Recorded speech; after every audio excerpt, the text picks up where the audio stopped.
What if the zodiac signs we obsess over today were never meant for horoscopes? What if they were part of a forgotten code, one buried for 5,200 years?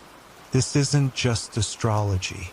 It's astronomy, myth, empire, and control.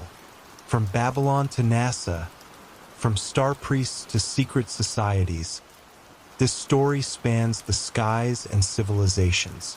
But only in the final chapter will you understand the true purpose the ancients had in mind. Chapter 1. The Sky Map Older Than Time. It began long before horoscopes, before birth charts, before Libra was even a name.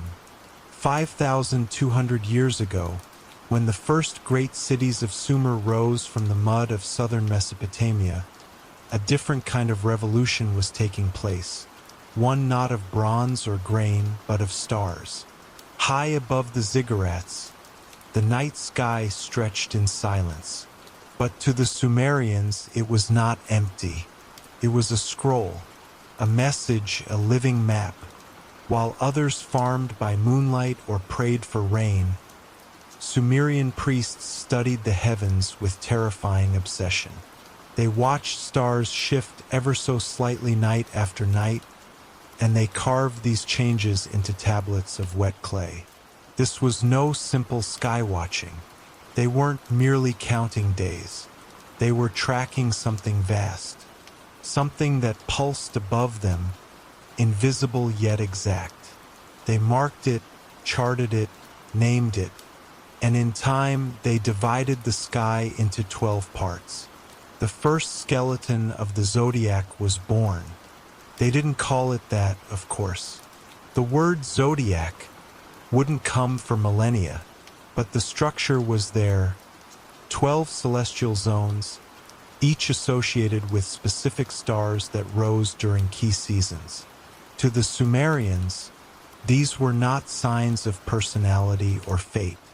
These were heavenly stations, celestial gates, portals that the gods themselves traveled through.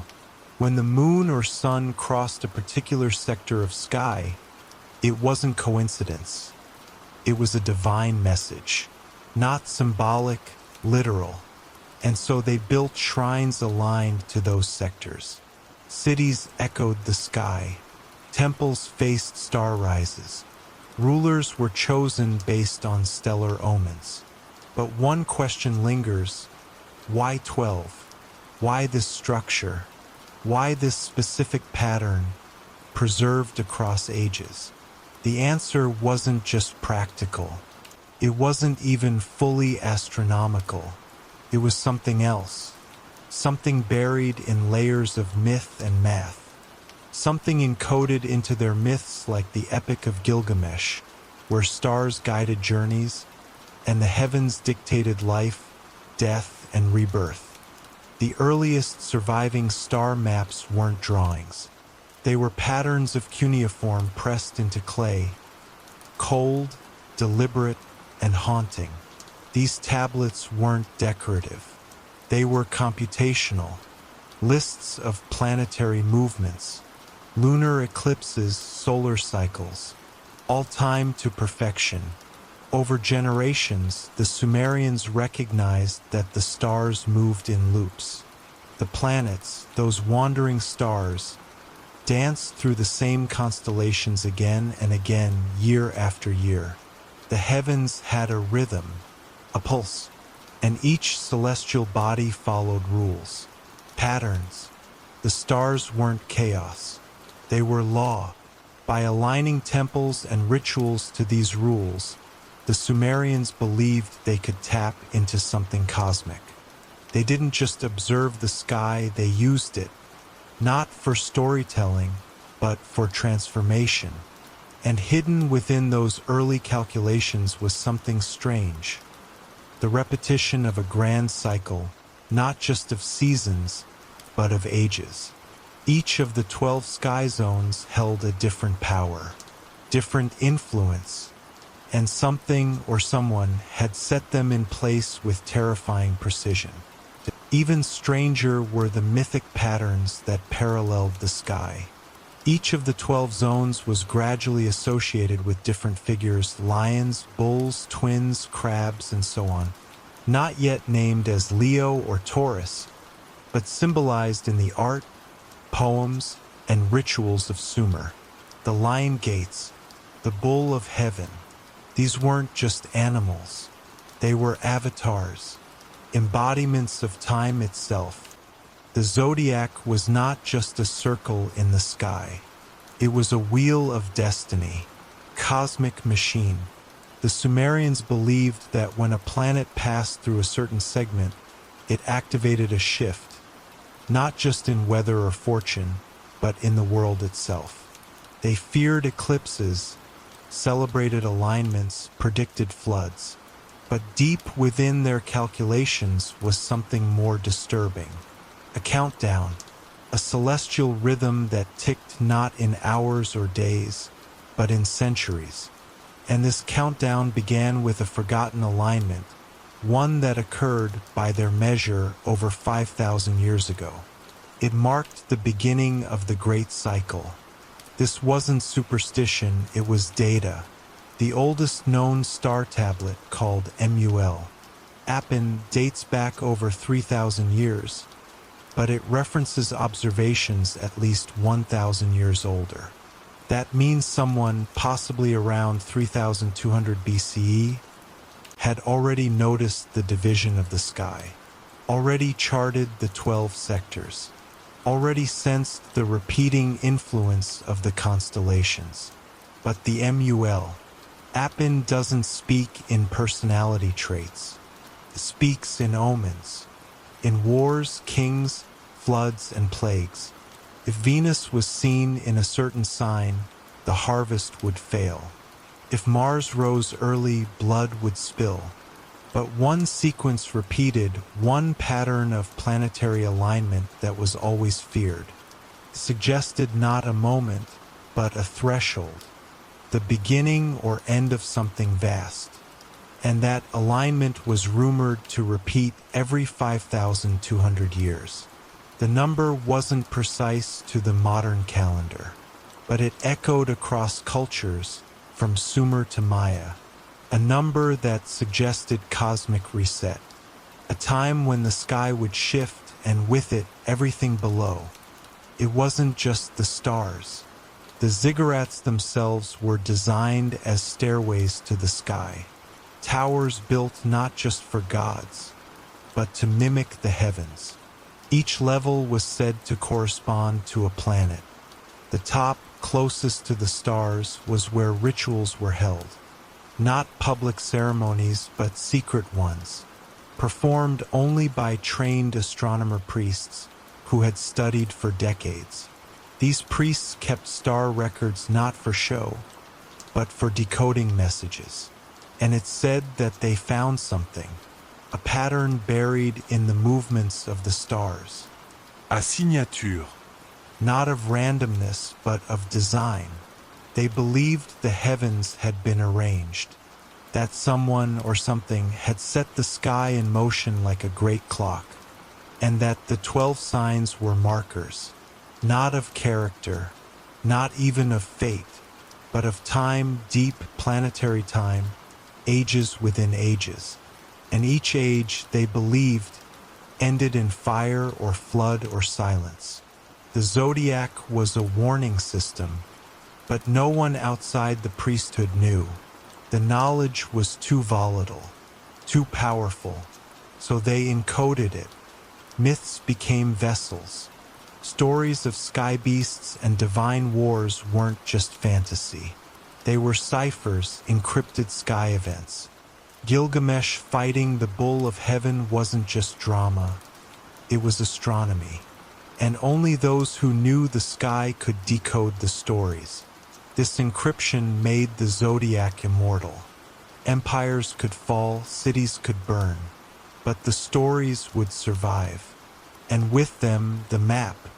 The first zodiac signs, though unnamed, were set, not as a calendar of birthdays, not as entertainment, but as a survival manual. a way to understand what was coming and what had already passed, hidden in plain sight.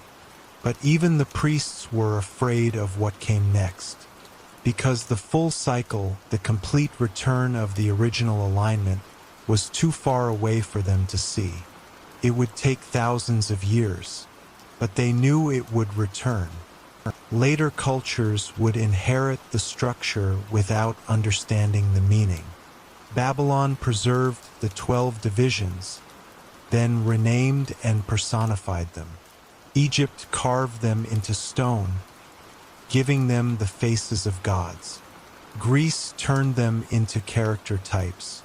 Rome popularized them, but the origin, the real origin, remained buried under layers of interpretation. Even as the Zodiac spread across continents, the true purpose was forgotten. It became a mirror for personality, a tool for divination, a curiosity, but that wasn't how it started. It started as a message, an equation, a countdown. The 12 signs were the visible tip of a far older system, one designed to monitor change on a planetary scale. Not in years, but in epochs. And while modern astrologers debate retrogrades and risings, the original warning has gone silent. But it's still there, etched in the sky, waiting for someone to notice. Because if the Sumerians were right, the end of the cycle is closer than anyone thinks. Scholars have tried to explain away the 12 divisions as seasonal markers, convenient slices of the sky to match a 12-month calendar. But the months came after. The divisions were first, and they didn't align neatly with the seasons, not at first. Instead, they aligned with specific constellations and planetary crossings. And these zones weren't just evenly spaced, they were responsive, adjusted slightly with each generation, tuned like a sacred instrument. The Sumerians knew about precession, even if they didn't call it that. They watched as the stars slowly shifted position over centuries, and they calculated it, corrected it, anticipated it, which means they weren't just watching for fun. They were preserving a timeline, a sequence, a cycle, and the fact that this structure, this zodiac, survived through Babylon, Egypt, Greece, Rome, Persia, and beyond suggests it wasn't superstition. It was knowledge, preserved not because of belief, but because of precision, because it worked. So what was the secret they were guarding? Why encode time into symbols and gods? Why bury it in clay and myth? Maybe they feared it would be misused. Or maybe they feared no one would believe it. But the tablets remain, broken, faded, misread. Yet they still tell the story, a story of watchers, of sky readers who saw something coming and tried to leave a message wrapped in lions and bulls and scorpions, a message pointing to a cycle 5,200 years long, a message we were meant to remember, but now treat as entertainment, as horoscope fluff. But what if the wheel is turning again? What if the sky map is aligning once more? Not just the signs, the structure, the original configuration, what happens then? That's what the priests of Sumer tried to tell us, that the heavens don't just shine, they speak, and when they repeat themselves, it's never by accident. And so the story begins not with a horoscope, but with clay, not with symbols, but with starlight, not with fate, but with mathematics. The zodiac signs we see in magazines are echoes, copies of copies. The original was sharper, heavier, laced with dread. It didn't describe who you are. It described what time it is, what kind of time, a moment in a cycle larger than empires, larger than memory. The Sumerians didn't pretend to control it. They simply listened, measured, recorded, and passed it on. And what they found was staggering. That all of this, every life, every rise and fall, every flood and fire had happened before, would happen again. And the 12 sectors of sky were the markers. Not arbitrary, not symbolic, but precise, mechanical, and that cycle. The one they feared most, the one that began in their age. According to their oldest calendar, it ends in ours. Before we continue to Chapter 2, let me know if you're enjoying this kind of long, gentle history. Feel free to tap that like button and subscribe, only if you truly love what I'm doing here. And in the comments, share where you're tuning in from and what time it is in your city. I always love seeing our little bedtime crew gathering from every corner of the world. Now lower your lights. Maybe let a soft fan hum in the background and settle in. Let's proceed with tonight's quiet journey together. Chapter 2: Babylon's Celestial Gatekeepers. The Sumerians laid the foundation, but it was in Babylon where the sky truly became a throne of gods, emperors, and fate. The Babylonians inherited the celestial charts of their Sumerian ancestors but sharpened them into something more precise and far more powerful. They looked at the sky not as a canvas, but as a control panel. They gave names to constellations, assigned gods to stars. They didn't just observe the heavens, they ruled by them. From the city of Babylon, great astronomer priests climbed high towers and watched the night unfold. Their tablets weren't predictions, they were directives. Kings would wait for Jupiter's rise before launching armies. Priests would forbid marriages if Mars glowed red. The sky became law, but something more dangerous was happening beneath. The 12 constellations, the ones that would become the Zodiac, were no longer passive markers. They became gatekeepers, celestial territories guarded by divine powers. And whoever understood the gates could rule the world beneath them. Babylonian astrology was deeply layered. Each constellation wasn't just a pattern of stars, it was a living entity, a god with moods, cycles, and demands. These gods weren't distant, they interfered, they judged. Each of the 12 zodiac signs became associated with divine characteristics, not personalities but powers. One brought floods, another brought pestilence, another heralded prosperity. The heavens weren't a stage. They were a chessboard, and the gods moved pieces in the form of planets and stars. But only a select few could read the moves.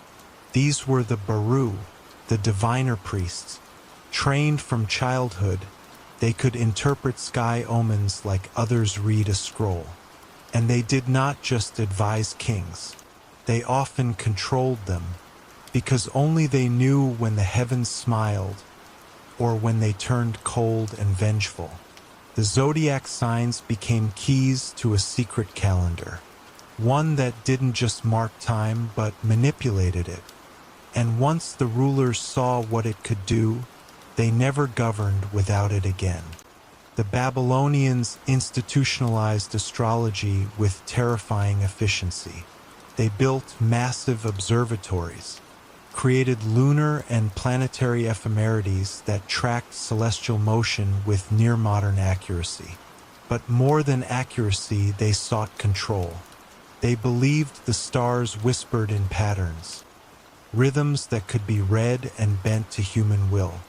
The 12 signs were placed in a great ring, each governing 30 degrees of sky, forming a perfect circle, the zodiac wheel. Within it, planets danced their slow ballet.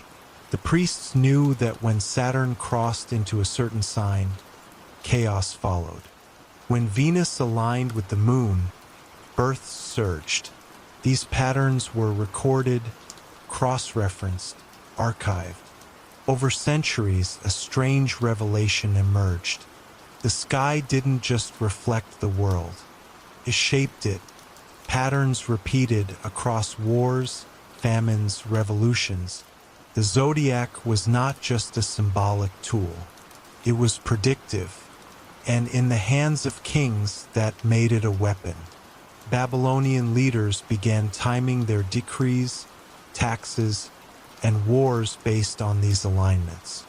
A new kind of empire emerged, one that ruled by starlight. But power never stays pure. As the zodiac grew in authority, so did the ambition of those who used it. Soon, interpretations were bent to serve royal agendas. A star could mean life or death depending on how it was read. The 12 signs became political tools. A solar eclipse in Leo, declare a divine right to rule. A conjunction in Scorpio, blame your enemies for sorcery. The lines between observation and propaganda blurred. Babylonian astrologers weren't just scientists. They were oracles, spies, and architects of illusion. And still, beneath the manipulation, the original purpose of the zodiac flickered, dim but not gone. Some scholars believed the 12 signs were never meant for politics. They were cosmological markers, indicators of a larger cycle, a celestial machine ticking slowly towards something vast. But such voices were quieted. Kings preferred predictions they could exploit, and so the zodiac, once a sacred clock, became a mask, a screen behind which the real secret remained hidden, untouched, and undetected. The deeper secret lay in the Enuma Anu Enlil, the most massive collection of celestial omens from the ancient world. Compiled over centuries, it spanned more than 70 tablets and listed thousands of star-based predictions. But some passages didn't deal with fate at all. They referenced something older, a pattern of alignments so rare it occurred only once every 5 millennia. These alignments weren't attached to kings or crops. They pointed to eras, ages, shifts not in kingdoms, but in the entire human condition. Hidden within the dense omen texts was a theory few dared speak aloud, that the sky ran on a long clock, that every 5,200 years the zodiac reset, not symbolically but literally, that a configuration of planets would return to the starting point, opening a gate that changed everything. This was not a prediction of an event. It was a recalibration of reality, and the Babylonians feared it. So they buried it deep, layered it under prophecies and distractions. Not everyone was fooled. Some temple scribes knew the truth had been twisted. A few dared preserve it in secret writings, wrapping the original meanings in riddles and symbols. One group, the star scribes of Cipher, began encoding strange diagrams onto tablets. They showed planetary paths looping around the zodiac in spirals, not circles. This was heresy. The public zodiac was clean, perfect, 12 even slices. But these diagrams suggested distortions, that the zodiac shifted, that the signs moved slowly over thousands of years, that their power changed.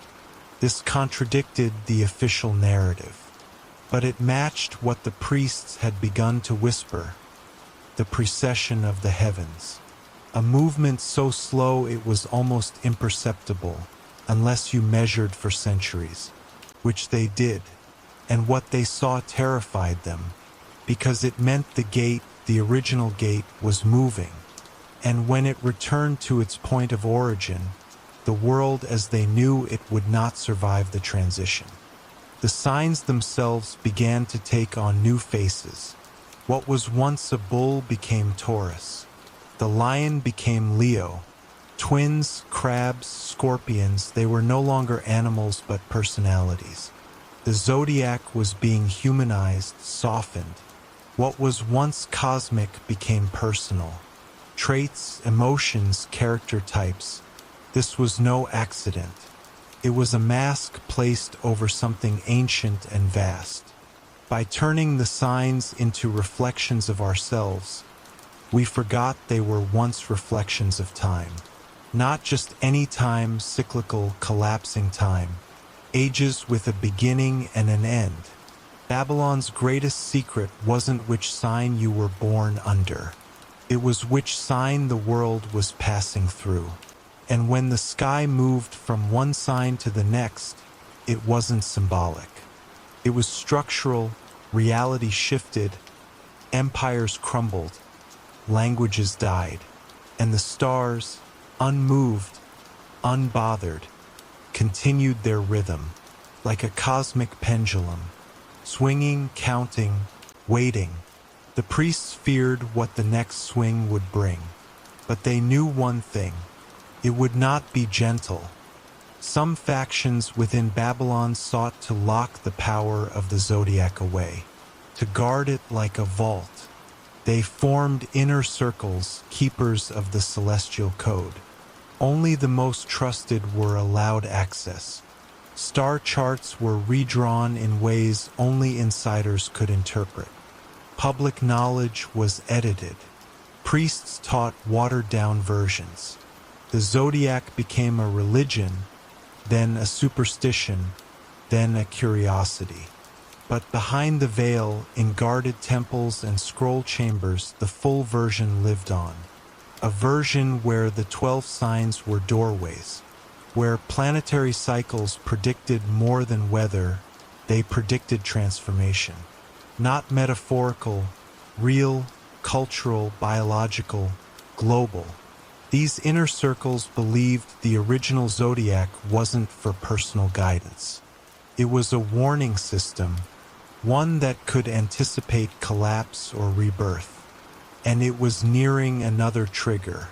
They calculated it in silence, never speaking of the date aloud, because once spoken, such knowledge could not be contained. It would spread, and in the wrong hands, it would burn. The Persians conquered Babylon. The Greeks followed, and still the Zodiac survived. Adapted, translated, but the Babylonians had already planted their legacy deep. Even as conquerors rewrote myths and renamed gods, the 12-sign Zodiac endured, because it wasn't just cultural, it was cosmic, etched into stone, traced into the architecture of temples and calendars. Even as its original meaning faded, its shape remained, like the bones of an ancient beast, buried but intact. Some whispered that Babylon's true power had never been its walls or armies. It was this, a system of celestial knowledge that shaped the very structure of history, not because of belief, but because it was based on real cycles, timeless ones. The Zodiac had become a bridge, connecting empire to empire, belief to belief, age to age.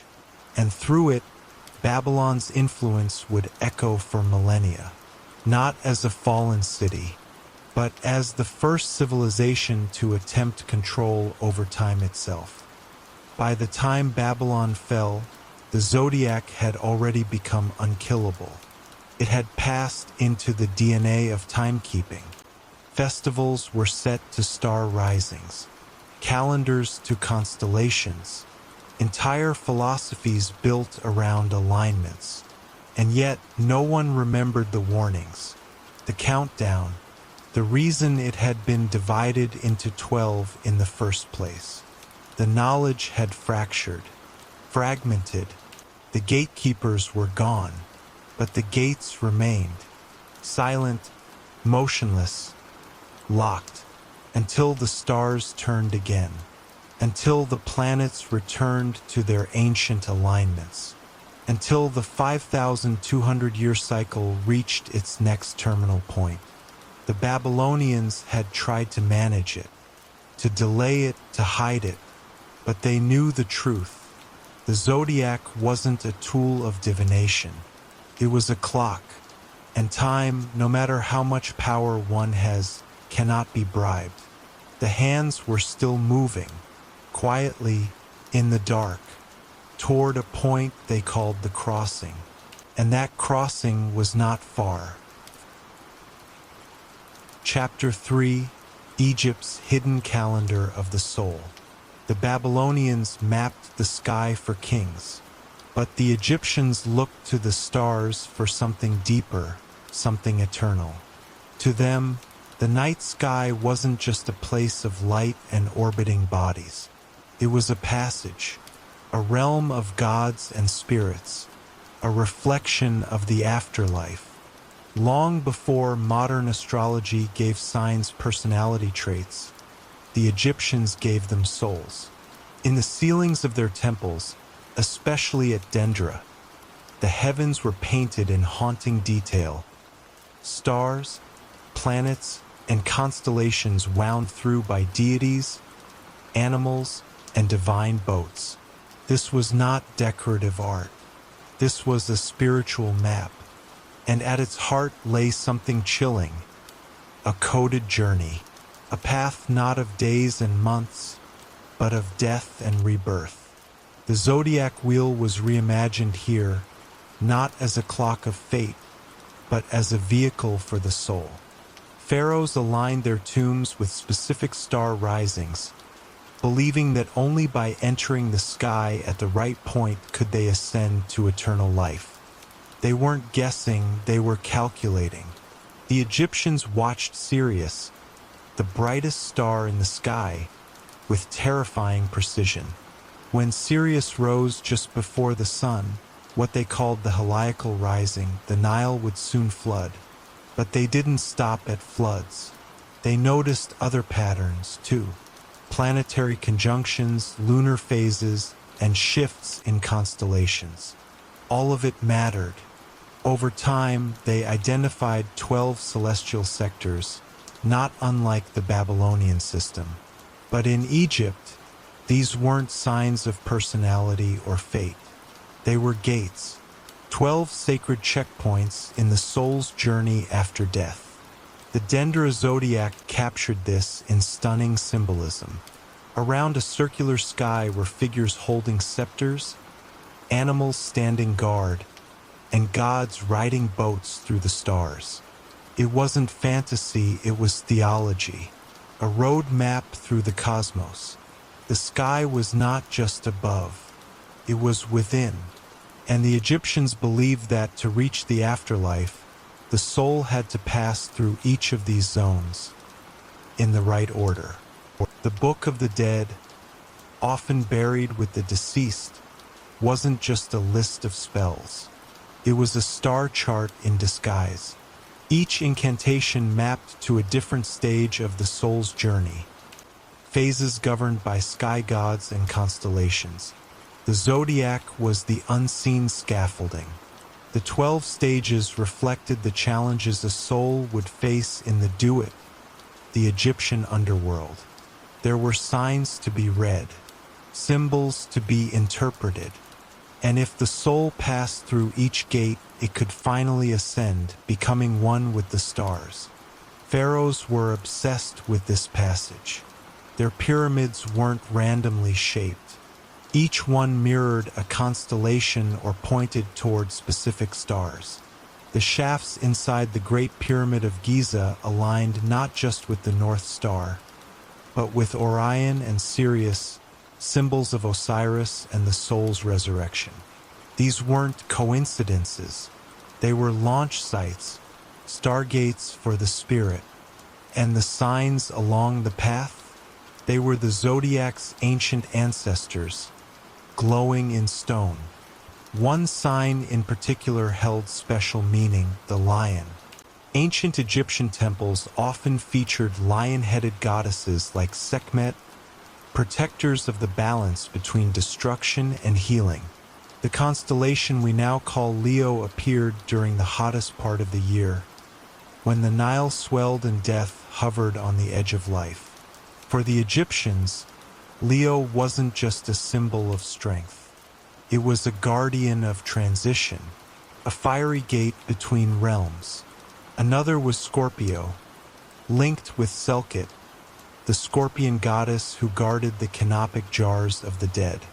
Each of these celestial figures marked more than personality. They marked challenges of the spirit. The soul had to overcome trials aligned with these signs. They were seen not just in the heavens, but in dreams, omens, and visions.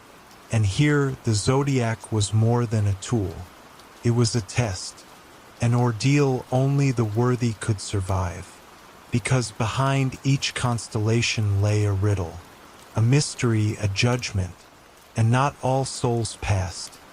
The ceiling of the Temple of Hathor at Dendera held the clearest surviving depiction of this cosmic vision.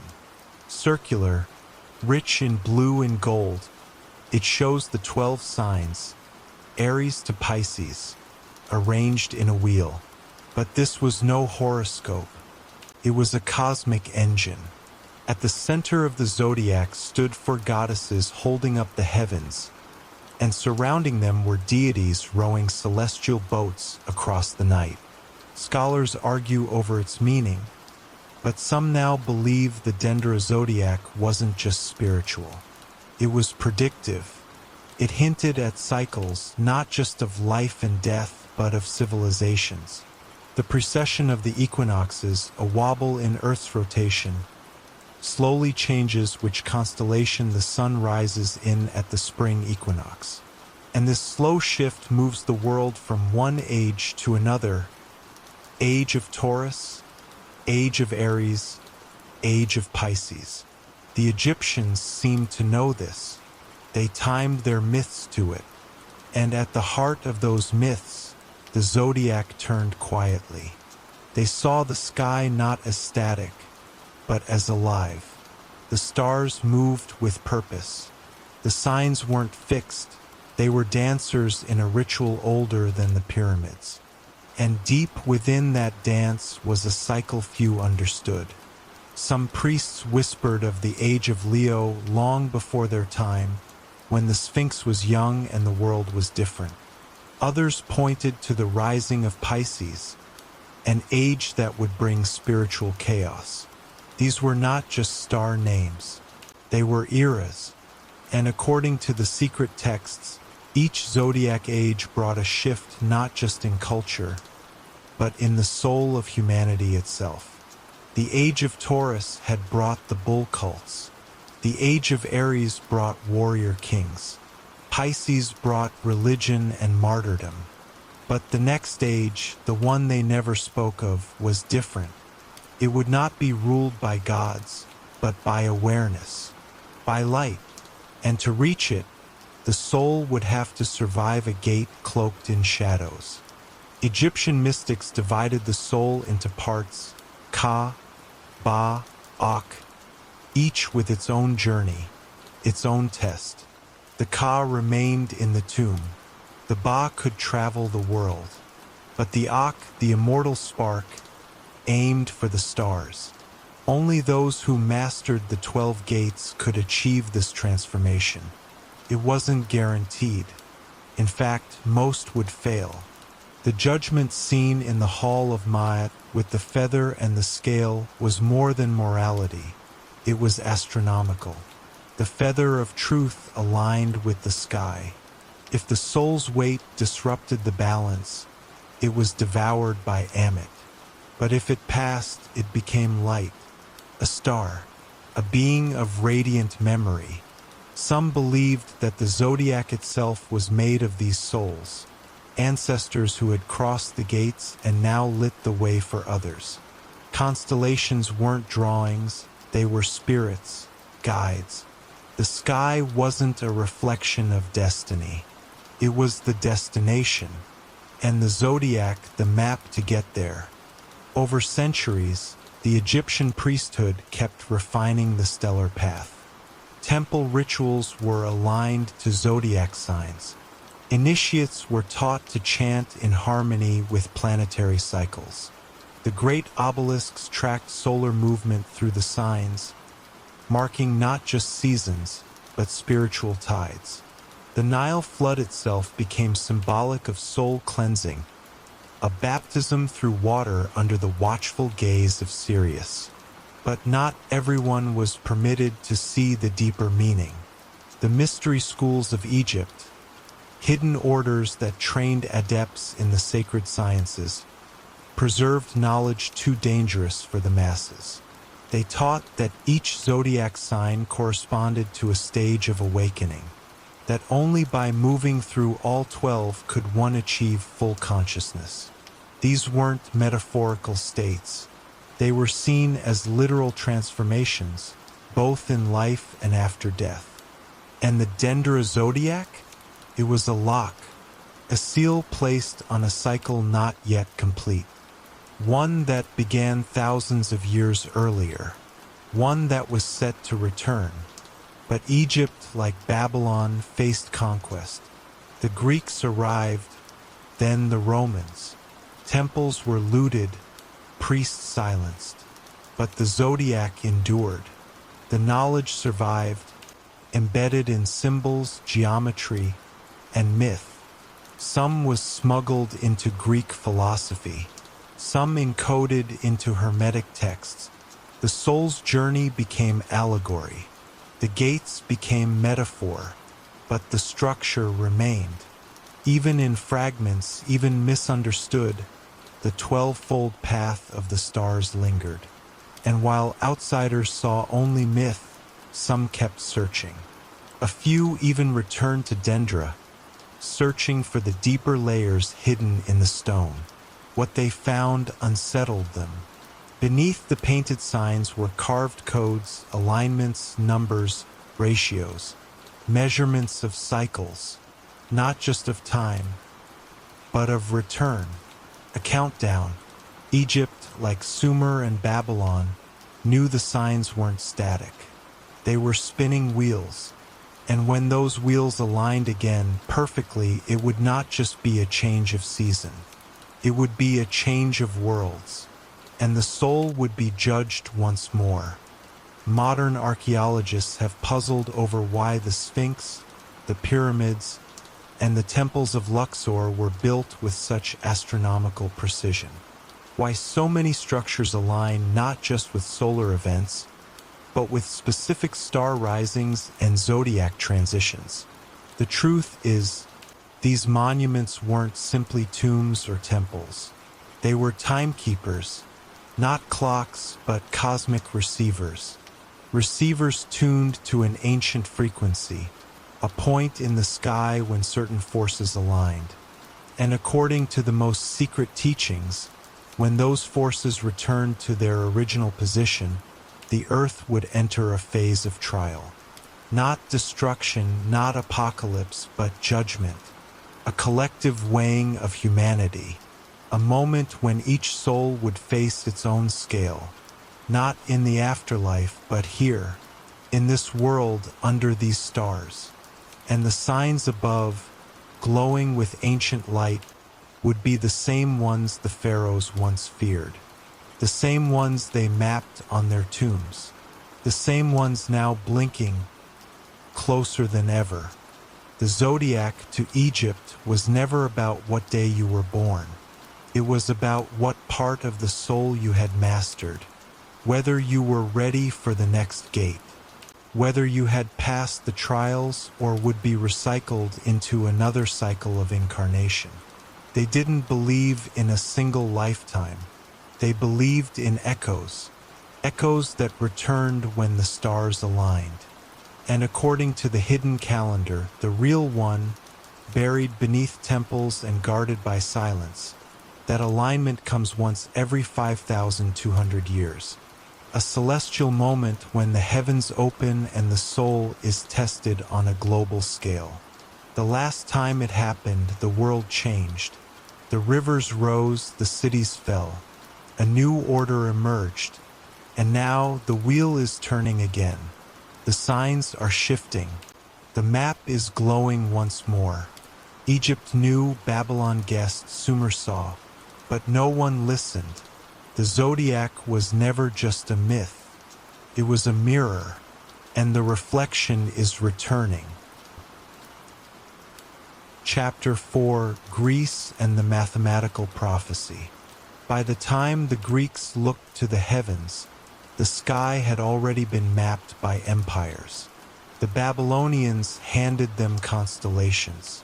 The Egyptians handed them alignments. But the Greeks saw something the others missed. Beneath the shimmering constellations, behind the dance of planets, they sensed a pattern. Not just a myth or a story, a structure, a logic. They believed the universe was ruled by divine math. And if the heavens had a rhythm, then so did life. Thinkers like Pythagoras whispered that the soul had a frequency. Philosophers like Plato believed the cosmos echoed with harmony. But it was Claudius Ptolemy who would anchor these ideas in a system. His work, the Tetrabiblos, set down the rules. 12 signs, 12 houses, planetary rulers, degrees, angles, aspects. But even Ptolemy hinted there was more. That within these spinning wheels lay predictions not just of love or fortune, but fate. Not just of individuals, but of whole empires, of ages of collapse. To the Greeks, astrology was not superstition, it was cosmology, a way of reading the divine structure of the universe. The signs were not decorations, but coordinates. Each symbol, each angle carried weight. Aries didn't just represent boldness. It marked the start of time. Pisces wasn't just emotion. It was the end of an age. These weren't personalities. They were mathematical forces. The birth chart became a kind of clock, a blueprint etched in the sky at the moment of one's first breath. But deeper still was the belief that all of history, all of human behavior, followed these cosmic ratios. The sky was not random. It moved like a song, like geometry, and this structure could be decoded. The Greeks were obsessed with harmony. The golden ratio, the music of the spheres, sacred numbers, they believed the universe spoke in these languages. And if they listened closely enough, they could predict not just the future of men, but the fate of nations. Behind temple walls and within philosophical schools, the Greek elite studied charts not just for birth or marriage, but for war, politics, and prophecy. They knew the planets moved in cycles. Jupiter returned every 12 years, Saturn every 30. But when these two giants aligned, something bigger happened. Civilizations changed, kings fell, religions rose. These weren't coincidences, they were echoes. In hidden texts now lost to fire and time, there are accounts of astrologers who warned of these convergences. They called them great years, vast, sweeping epochs that marked the turning of history's wheel. The signs weren't static. They moved through time like gears, and when the gears locked in place, reality shifted. One school of thought, influenced by Plato and mystics from the East, believed that every 2,160 years, the Earth moved into a new zodiac age. Taurus, Aries, Pisces, and each brought with it new consciousness, new crises, and eventually a fall. The Greeks weren't just reading charts. They were reading destiny. There were whispers of a forbidden doctrine, a zodiac prophecy too dangerous to share openly. Some believed it had come from Babylon, others from Egypt, and still others claimed it descended from Atlantis, an earlier civilization that had aligned its temples with the stars but vanished under the weight of cosmic error. According to this prophecy, the zodiac was more than a map. It was a cycle of rebirth and destruction. 12 ages, each lasting around 2,000 years, each carrying its own lesson. But here's where it turned dark. If humanity failed to evolve during its appointed age, the wheel would not continue. It would collapse, reset, like a cosmic trial. The age of Taurus demanded reverence to the earth. The age of Aries tested leadership and conquest. The age of Pisces tested faith. But the test of the next age, the one dawning now, would be different. It would test the soul's memory, its awareness, its ability to awaken before time ran out. Ptolemy may have codified horoscopic astrology, but he left gaps, places where the system seemed incomplete. Some believe those gaps were intentional, that Ptolemy, like other scholars of the Alexandrian library, had access to deeper knowledge, that he buried certain truths within layers of logic and language, masking sacred teachings as science. In his charts, some noticed strange anomalies, stars marked with unusual emphasis, planetary aspects drawn in ways that defied traditional rules. Scholars dismissed them as errors. But in recent years, researchers have re-examined ancient Greek star texts. They found correlations between zodiac signs and seismic events. Plagues, revolts, foundings of cities, not all matched, but too many did, especially when combined with planetary conjunctions.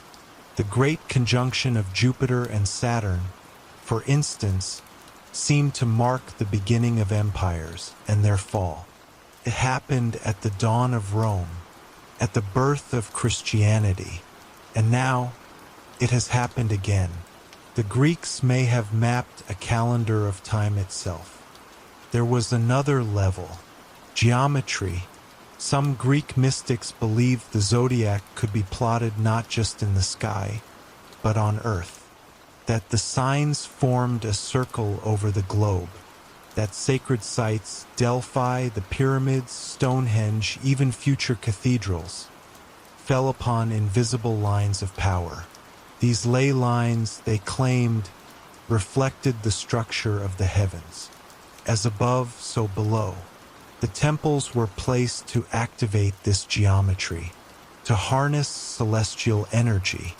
It sounds like myth, but geographers have since confirmed that many ancient sites do fall along great circles of latitude and longitude, lines that align with key celestial events. This was not coincidence. It was choreography. The Greeks believed that when the heavens and earth aligned perfectly, a gateway opened, a resonance, a moment where transformation, good or bad, became possible. They called it the opening of the Aeon, a window of prophecy. But few knew how to read the signs, and fewer still knew when that window would return. In a dusty cave on a forgotten island, a strange scroll was found decades ago, faded, water-damaged, nearly illegible. But on it were 12 circles, each filled with glyphs, planetary symbols, and angles. Around them were words not in Greek, but something older, pre-Hellenic, possibly Minoan. It described an age of light that would follow one of shadows. A tipping point marked by 3 alignments: a solar eclipse, a blood moon, and a conjunction in Aquarius. According to the scroll, when these occurred within a single cycle, the world would begin its final test. A test not of strength or knowledge, but of remembrance, that humanity would either awaken or be reset. This scroll disappeared from public view after its discovery. Scholars called it a hoax, but some say private collectors kept it hidden. Some say parts were translated before vanishing. And in those translations, the warning was clear. The zodiac was not a clock we read. It was a lock we had to open. Even Greek mythology hinted at this truth. The story of Kronos devouring his children wasn't just about time. It was about the cycle consuming itself. Each zodiac age gave birth to a new form of consciousness. But without mastery, time would swallow its own lessons. The myth of Prometheus, who gave humanity fire and was punished eternally, was not just rebellion. It was the danger of knowledge without wisdom. The Greeks knew the stars gave insight, but they also knew it came at a price. Astrology was once taught in sacred halls, then hidden, then suppressed, because those in power feared what it revealed. They used it to time battles, to crown kings, but they feared its true purpose, to awaken the individual to their place in a cosmic story, to unlock memory embedded in the soul. The Greeks had a word for this awakening, anamnesis, the remembering, and they believed the zodiac was the trigger, the map home, the mirror of destiny. Some Greek philosophers believed reincarnation wasn't random. It followed the stars, that the soul returned in different zodiac signs to learn specific lessons, that after 12 turns it could graduate if it remembered. The signs weren't just descriptors. They were classrooms. Aries taught courage, Libra taught balance, Pisces taught surrender. But the soul could get trapped, lost in repetition. If it forgot, it would begin again. Only those who saw the pattern could break free. This is why Plato warned that philosophy and astronomy were one. Not for curiosity, but for salvation. The stars didn't just mark time. They marked progress and regression. And there were those who watched for signs that humanity, as a whole, was forgetting, falling asleep. And when sleep lasted too long, the system reset. Atlantis, Babylon, other worlds we remember only in myth, but always the zodiac survived, because always the soul needed a guide, a clock, a reminder, and the Greeks believed that time was running out. In later centuries, when Roman generals turned to astrologers and early Christians condemned them, Greek texts were buried or burned. But fragments survived in Arabic translations in monasteries, in secret libraries beneath Venice. And in those fragments were clues, numbers, alignments, dates, a celestial formula that pointed not just to personal fate, but planetary thresholds. In one scroll, an unknown author warned of a convergence in the distant future, a time when the age of Pisces would end and a new age begin, a time when forgotten knowledge would resurface, when technology and prophecy would collide, when artificial intelligence would map the stars not with wonder, but with precision. And in that moment, the zodiac would shift, not just in the sky, but in the human mind. Some would awaken, others would resist, but the wheel would not stop. The signs would align, and everything that had been predicted, hidden, buried in geometry and myth, would begin to unfold, quietly, irrevocably. Even now, the remnants of Greek astrological thought shape modern horoscopes. The houses, the angles, the signs. But what's forgotten is the deeper layer, the mathematical prophecy. The belief that we are caught in a spiral of cosmic recurrence. That the zodiac marks not just traits, but thresholds. The Greeks saw the sky as sacred architecture, each planet a gear, each constellation a station. They weren't just watching the heavens. They were listening for the moment the music changed, the moment the harmony cracked. And in that crack, something would emerge. A choice, an opportunity, a warning. They left us signs in stone, in scrolls, in riddles. And those signs now point to something rising. The alignment of stars, the return of angles, the echo of ancient frequencies. The zodiac is turning. The wheel is humming. The prophecy is alive. And just as the Greeks feared, it is coming again. Chapter 5. Rome's Zodiac of Power and Blood. Rome did not inherit the zodiac gently, conquered it. When the legions marched eastward, they did not just seize gold and land, they stole ideas. Babylonian star charts, Greek scrolls of cosmic harmony, Egyptian glyphs mapping the soul's journey through constellations. All of it was dragged back to the empire's beating heart. But Rome had no interest in mysticism. It wanted power, and it saw in the stars something terrifyingly useful, a system that promised control. The emperors began to consult astrologers in secret chambers. Battles were timed to planetary alignments. Coronations were scheduled by moon phases. When Mars rose in Leo, the armies advanced. When Saturn turned retrograde, conspirators vanished in the night. The zodiac became a weapon dressed in silk. Astrology shifted from sacred to strategic. And soon, those who understood its depths no longer served gods or seekers. They served emperors. And in Rome, power never came without blood.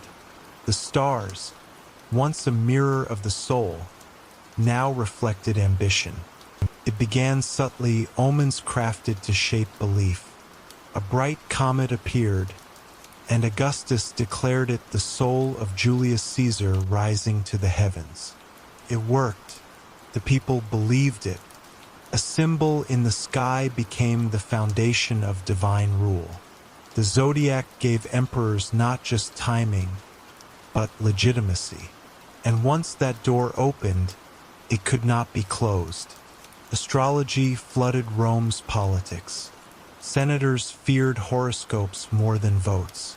Those born under ominous stars were exiled, not for crimes, but for timing. Astrologers were elevated to priests one year and criminals the next. They walked a blade-thin line. Too accurate, and they were accused of treason. Too vague, and they were useless.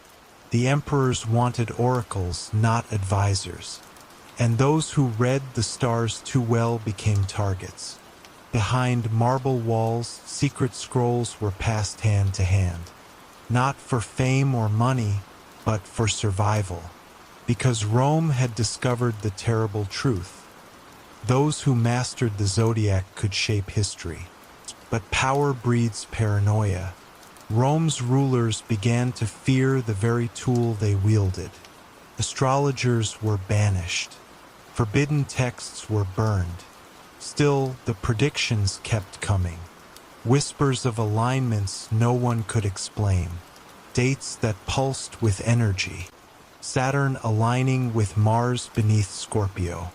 Eclipses crossing the imperial seal. They triggered fear. And fear birthed suppression. The Senate issued edicts to destroy astrological records. Public practitioners were arrested, and yet nothing truly vanished. In shadowed libraries beneath temples, monks and mystics copied the old charts by candlelight. In the outskirts of the empire, secret schools taught forbidden alignments. They knew something the emperors did not. That the zodiac could not be silenced. It had outlived Babylon. It had survived Egypt. Rome would be no different, because hidden within those signs was a countdown, a pattern that ticked forward no matter who ruled. And deep within that pattern was a warning, a celestial prophecy, one Rome feared more than any rebellion. It began with a scroll smuggled out of Alexandria before the library's final torching. Titled simply the 12th Hour, it spoke of a celestial configuration so rare it occurred only once every 5,200 years. The last time it had appeared, civilizations had fallen. Cities vanished beneath sand and ash. The scroll warned that when 12 signs completed their spiral and returned to their origin, the world would enter a trial, not of war or conquest, but of spirit. Rome's inner circle dismissed it as fantasy, but one group did not. A brotherhood, cloaked in silence, preserved the scroll beneath the temple of Saturn. They believed the Zodiac was not just a tool of power, it was a lock, and each age was a key. When all 12 turned in sequence, the gate would open, not to paradise, not to ruin, but to choice. A threshold that would test whether humanity had evolved or needed to begin again. To the Brotherhood, Rome was already failing. They tracked alignments in secret. When Jupiter crossed into Pisces during a lunar eclipse, they waited.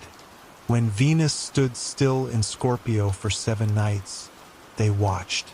And then it came, a triad. Mars, Saturn, and Mercury aligned at the spring equinox. Something unseen for millennia. Earth quaked, plague spread. A Caesar was assassinated. They saw the signs not as omens, but triggers. The countdown was active.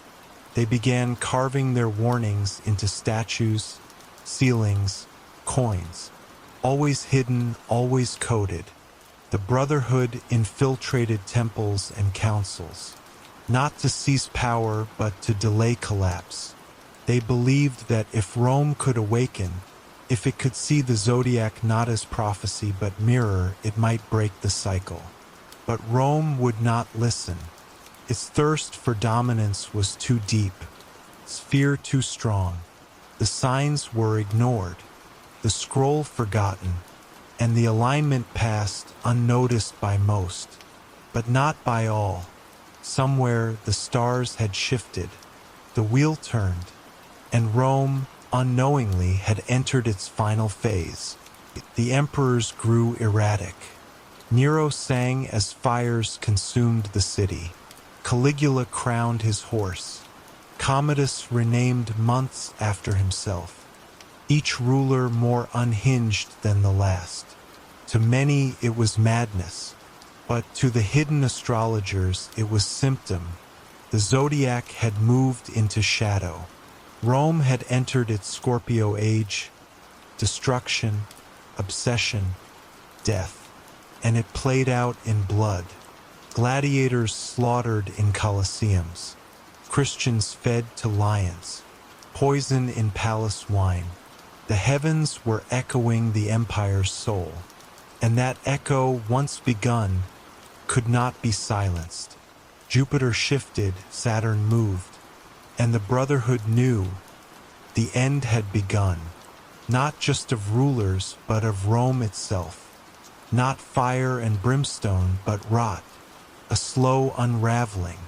They marked the dates, they warned what they could, but their voice was drowned by drums of war, by gold, by pride, and still the stars turned, still the signs aligned, and deep beneath Rome, the scroll waited, dry and brittle but intact, a relic of a warning no one heeded.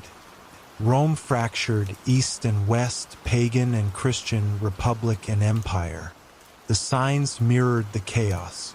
Libra rose when laws collapsed, Aries when battles erupted, Pisces when martyrs bled.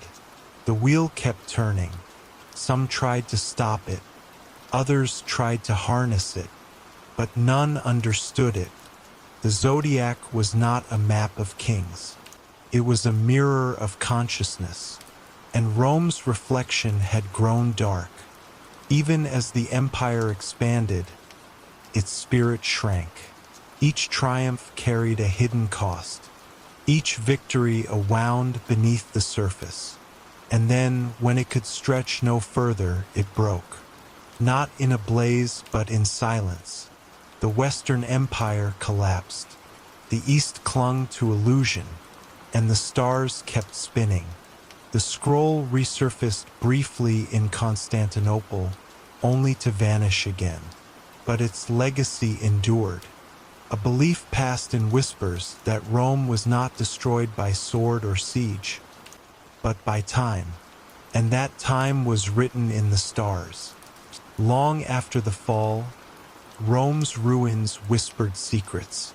Obelisks from Egypt stood in Roman plazas, casting shadows along ley lines. The Pantheon's oculus tracked solar movement. The Colosseum echoed sacred geometry. None of it random, all of it aligned. The builders had known, or someone had shown them. The Zodiac had been embedded in Rome's bones, a celestial grid mapped in marble and blood. The hidden brotherhood, scattered but not extinguished, continued the work. In monasteries, they preserved star charts. In cryptic mosaics, they encoded warnings. In forgotten catacombs, they carved the 12 signs in sequence. Always watching, always waiting, because the cycle was not over. The scroll had spoken of another alignment, another test, far in the future, a mirror to the one that marked Rome's decline. And when it came, humanity would face the same question. Had it awakened, or merely repeated? The Brotherhood believed the signs would return, and this time the choice would be final. Rome's obsession with control birthed a paradox. In trying to rule the stars, it became ruled by them. Emperors rose under favorable signs and fell under dark ones. Armies marched under the influence of Mars, and cities burned beneath eclipses. The Zodiac was no longer myth or mystery, it was law, unwritten, invisible, but absolute. Those who read it saw the trap. Those who ignored it fell into it. Astrology had become Rome's hidden clock, its silent architect, but few realized that the ticking sound was not eternal. It was a countdown, not to an end, but to a decision point. A crossroads marked in constellation and conjunction. And as the empire turned to ash and legend, the Zodiac turned too, toward the next civilization, the next experiment, because the stars do not choose, they reveal, and Rome, in the end, revealed itself. A titan of stone and fire, undone not by enemies, but by echoes written across the heavens. What Rome left behind was not just law and architecture. It left a mystery, pattern, a question. The signs had not died with the empire. They lingered, migrated, waited in medieval cathedrals, in Islamic observatories, in secret societies. The scroll, though lost, had birthed a legacy, that the Zodiac was a machine, a cosmic mechanism designed not to predict fate, but to measure evolution. And Rome, for all its brilliance, had failed the test. Its power blinded it. Its pride deafened it. When the stars spoke, Rome answered with swords. And in doing so, it missed the point. The Zodiac is not about domination. It is about reflection, about remembering, about choosing a different path before the same mistakes repeat. The signs turned then, they turn now, and far above the ruins of Rome, the constellations still whisper the same question. Will we listen this time? The sky above Rome is the same sky that once shined over Babylon, Egypt, and Greece. The constellations have not changed. Only we have. And yet, their warnings remain, etched in myth, carved in stone. hidden in scrolls buried beneath centuries of silence. The Zodiac did not fall with Rome. Traveled, adapted, waited, because the cycle had not finished. The countdown had not ended. The signs turn again. The age shifts again. And this time the alignment is global, technological, accelerated. We stand where Rome once stood, at the edge of understanding and ignorance, with the same tool in hand, the same stars above, and the same choice before us. The Zodiac was never just for kings or mystics. It was a message for everyone, a story written in starlight, waiting to be read. Rome missed it, others buried it. But the wheel keeps turning, and now it is our turn to decide what happens when the signs align again. Chapter 6: The Forbidden Stars of the Early Church. When the Roman Empire bent beneath the weight of its own corruption, a new force rose from within its ashes, one not born of swords or politics, but of belief. Christianity surged across the land, baptizing temples, toppling idols, and rewriting time itself. With it came a war against anything deemed pagan, and astrology stood directly in its crosshairs. The stars, once sacred, were now suspect. Church councils denounced celestial divination. Scrolls were burned, astrologers were exiled. But the purge was never complete. In the forgotten corners of monastic libraries and desert hermitages, fragments remained. Ancient star charts written in Latin, Greek, and even Sumerian found shelter behind locked doors. Some monks, curious and defiant, began copying them. Others went further. They saw echoes between scripture and the stars, between Genesis and the Zodiac. To them, the stars were not rivals of God. They were the fingerprints of his design. And buried within them, perhaps, was a story older than the Bible itself. This quiet resistance gave birth to a strange fusion cosmic theology. In the shadows of abbeys and basilicas, a few monks began to rewrite Genesis, not to change its message, but to enhance it. They inserted references to great cycles, cosmic ages, and signs in the heavens. Some drew parallels between the 12 tribes of Israel and the 12 signs of the Zodiac. Others saw the book of Revelation not as prophecy, but as code, each seal, trumpet, and bowl mapped to a celestial event. These were not public sermons. They were whispered secrets, inked in margins and hidden between psalms. Yet over time, something even stranger happened. Symbols once banned began reappearing. In the catacombs of Rome, the fish of Christ swam alongside the constellation Pisces. In the Sinai wilderness, zodiac wheels were carved beside crosses. Was it heresy or a warning? Because among the oldest of these carvings, one star pattern appeared again and again, a forgotten alignment, one that had not occurred since before the flood. In Duryuropos, a ruined city on the fringes of Roman Syria, archaeologists uncovered a Christian church buried beneath centuries of silence. On its fragmented walls, painted faintly beside biblical scenes, was a circle of stars. Each sign depicted not as Greek myth, but as spiritual metaphor. Virgo became Mary, Leo the Lion of Judah, Scorpio was sin. But what truly unsettled scholars was what lay at the center of the zodiac ring. A figure cloaked in light, arms outstretched, standing before a wheel of time. Not Christ, not a saint, something older, something unnamed. The fresco's pigment was mixed with crushed lapis and gold. Its proportions matched the same mathematical precision found in Babylonian star temples. This was not mere art.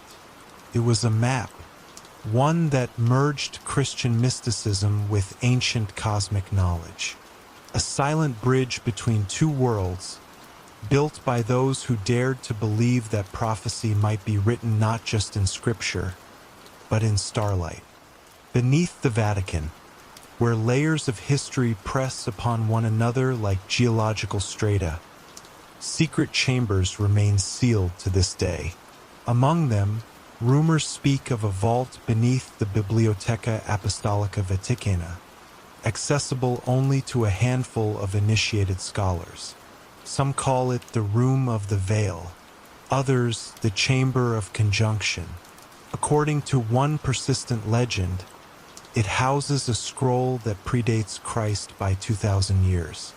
Written in a mix of Aramaic and cuneiform, it describes a 12-fold division of the sky. But unlike horoscopes, it focuses not on birth or fate, but on great turning points. Each sign governs an age. Each age ends with fire or flood.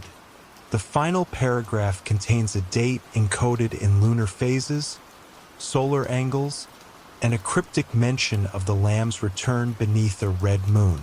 That alignment, when calculated with modern software, points to a near-future event.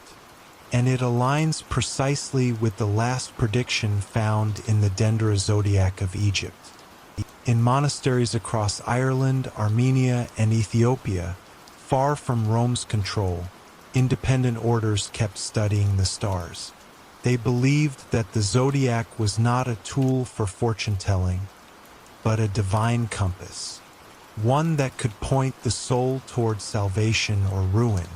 They taught that just as the heavens moved in cycles, so too did human consciousness. These monks marked celestial events not on calendars, but on labyrinthine star wheels carved into stone and wood. A few of these wheels survive today, their meaning obscured by time. But in the center of each is a small symbol, an hourglass turned sideways, encircled by 12 stars. A hidden message, a countdown. The monks referred to it simply as the threshold. They believed humanity had crossed it once before, at the dawn of recorded history, and they feared it would happen again, that one day the stars would realign, not for war or weather, but to measure the soul of mankind. As Christianity formalized its doctrine, astrology became theologically dangerous. Church fathers declared it heretical, tying it to demons and forbidden knowledge.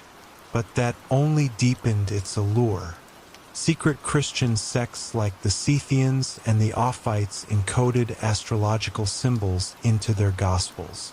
They saw the zodiac not as a contradiction to Christ, but as a prophecy he fulfilled. To them, the 12 disciples represented the 12 signs.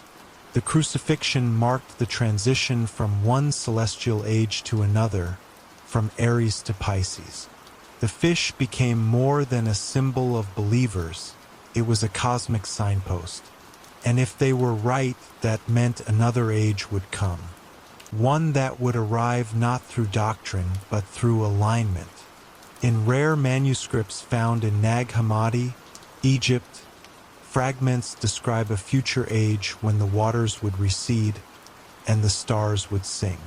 Literal or metaphorical, no one knows, but the implication was clear. The zodiac was not just history.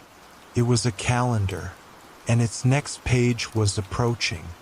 In the catacombs beneath Paris, zodiac signs were found etched into limestone beside early Christian graffiti. Near Jerusalem, a 6th century church floor was discovered with a massive zodiac mosaic surrounding the Ark of the Covenant. Even in the oldest churches of Armenia, lion and bull motifs appeared above altar stones, mimicking ancient celestial patterns. These were not accidents. These were breadcrumbs, clues left by believers who saw no conflict between heaven and the heavens. They believed the gospel was not merely earthbound, it was cosmic, that the birth of Christ was marked by a star not as a symbol, but as a sign, a celestial timestamp echoing across time. And if that was true, then perhaps every major spiritual event had its own stellar signature. Some monks began cataloging these, matching eclipses to revolutions, comets to awakenings. Over centuries, a pattern emerged, a rhythm, a pulse. And within that pulse, one particular alignment kept repeating, every 5,200 years, as if the sky itself was counting down. But not everyone sought to preserve this knowledge. In 789 AD, under Charlemagne's reforms, dozens of monastic libraries were seized. Scrolls deemed suspicious were incinerated. Those containing astrological diagrams vanished. The Zodiac was purged from church art. Paintings were scraped, mosaics altered. By the time of the High Middle Ages, most Christians viewed astrology as demonic sorcery. And yet, it never fully disappeared. In the margins of illuminated manuscripts, tiny constellations danced beside saints. In cathedral rose windows, 12 petals mirrored the ancient signs. And in crypts across Europe, astrological symbols reappeared beside bones of saints, as if something refused to be forgotten. Those who rediscovered these relics often reported strange coincidences. Dreams of stars, visions of turning wheels, sensations of déjà vu when gazing at constellations. The Church ignored these accounts, but those who studied the Zodiac knew better. The signs were not just returning, they were waking up, reasserting themselves, preparing for something. A few theologians attempted to bridge the growing chasm. In the 12th century, a Christian mystic named Hildegard of Bingen wrote of cosmic harmonies, music of the spheres aligned with divine will. She claimed the stars were instruments in God's orchestra, tuned to resonate with humanity's moral vibration. Her visions hinted at cycles of celestial cleansing. Others, like Joachim of Fiore, proposed a three-age theory: Father, Son, and Spirit, each lasting roughly 2 millennia. His timelines aligned suspiciously well with astrological ages. He claimed the third age would begin when Aquarius rose. But his work was condemned, his writings buried, and still the whispers persisted, that ancient knowledge survived the fires, that the signs were not destroyed, only hidden, and somewhere, beneath the ruins and relics, the old prophecy lingered, the same one passed from Sumer to Babylon, Egypt to Rome, and now through cloisters and catacombs. A prophecy bound not to scripture or science, but to the stars. And its hour was coming. By the Renaissance, the Church could no longer ignore the skies. The printing press flooded Europe with translations of Greek and Arabic astrological texts. And though most were banned, curiosity bloomed. Secret Christian societies emerged, blending mysticism with mathematics. They reinterpreted Genesis not as a single creation, but as one of many, each marked by an astrological epoch. They claimed the Garden of Eden had once aligned with Taurus, the flood with Cancer, and now, they said, we were nearing the cusp of Pisces and Aquarius, the end of the martyr age, the dawn of revelation. They built observatories disguised as monasteries, clock towers aligned with solstices, cryptic maps sewn into tapestries, and always the number returned, 5,200 years, a span traced back to the Sumerian skywatchers. a span that would soon complete. They did not say what would happen, only that when the signs aligned again, the sky would speak. And this time it would not whisper. Today, many of those ancient carvings, scrolls, and frescoes lie buried or forgotten, but fragments surface. In Rome's catacombs, in Sinai's sands, in broken walls beneath collapsed chapels. Symbols that shouldn't be there, dates that don't fit, alignments that repeat. Scholars explain them away. Coincidence, syncretism, artistic flourish. But those who trace the Zodiac's true path know better. They see the pattern, the cycle, the countdown, and they know what the early church tried to erase, that the stars hold a mirror to humanity, not to its fate, but to its test. That long before the Vatican, long before Bethlehem, someone looked up, drew 12 signs, and started the clock. And that clock is almost at zero. Chapter 7: The Islamic Golden Age and the Star Scientists. In the 8th century, while Europe drifted in a haze of superstition and crumbling empires, the Islamic world ignited with knowledge. From Baghdad to Cordoba, libraries swelled with texts, and science became a sacred pursuit. But amid this intellectual revolution, one science stood out: astronomy. Caliphs poured wealth into observatories. Scholars translated the works of the Greeks, the Persians, and even the Babylonians. But they didn't stop at translation. They refined, they corrected.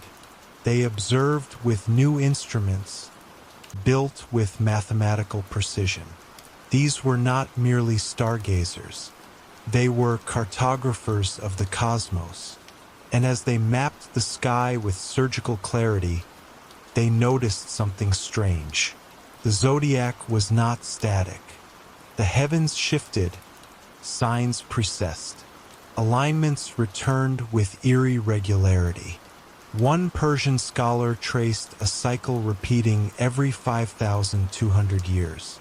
A grand orbit of meaning, invisible to the naked eye. Not myth, not fate, but pattern.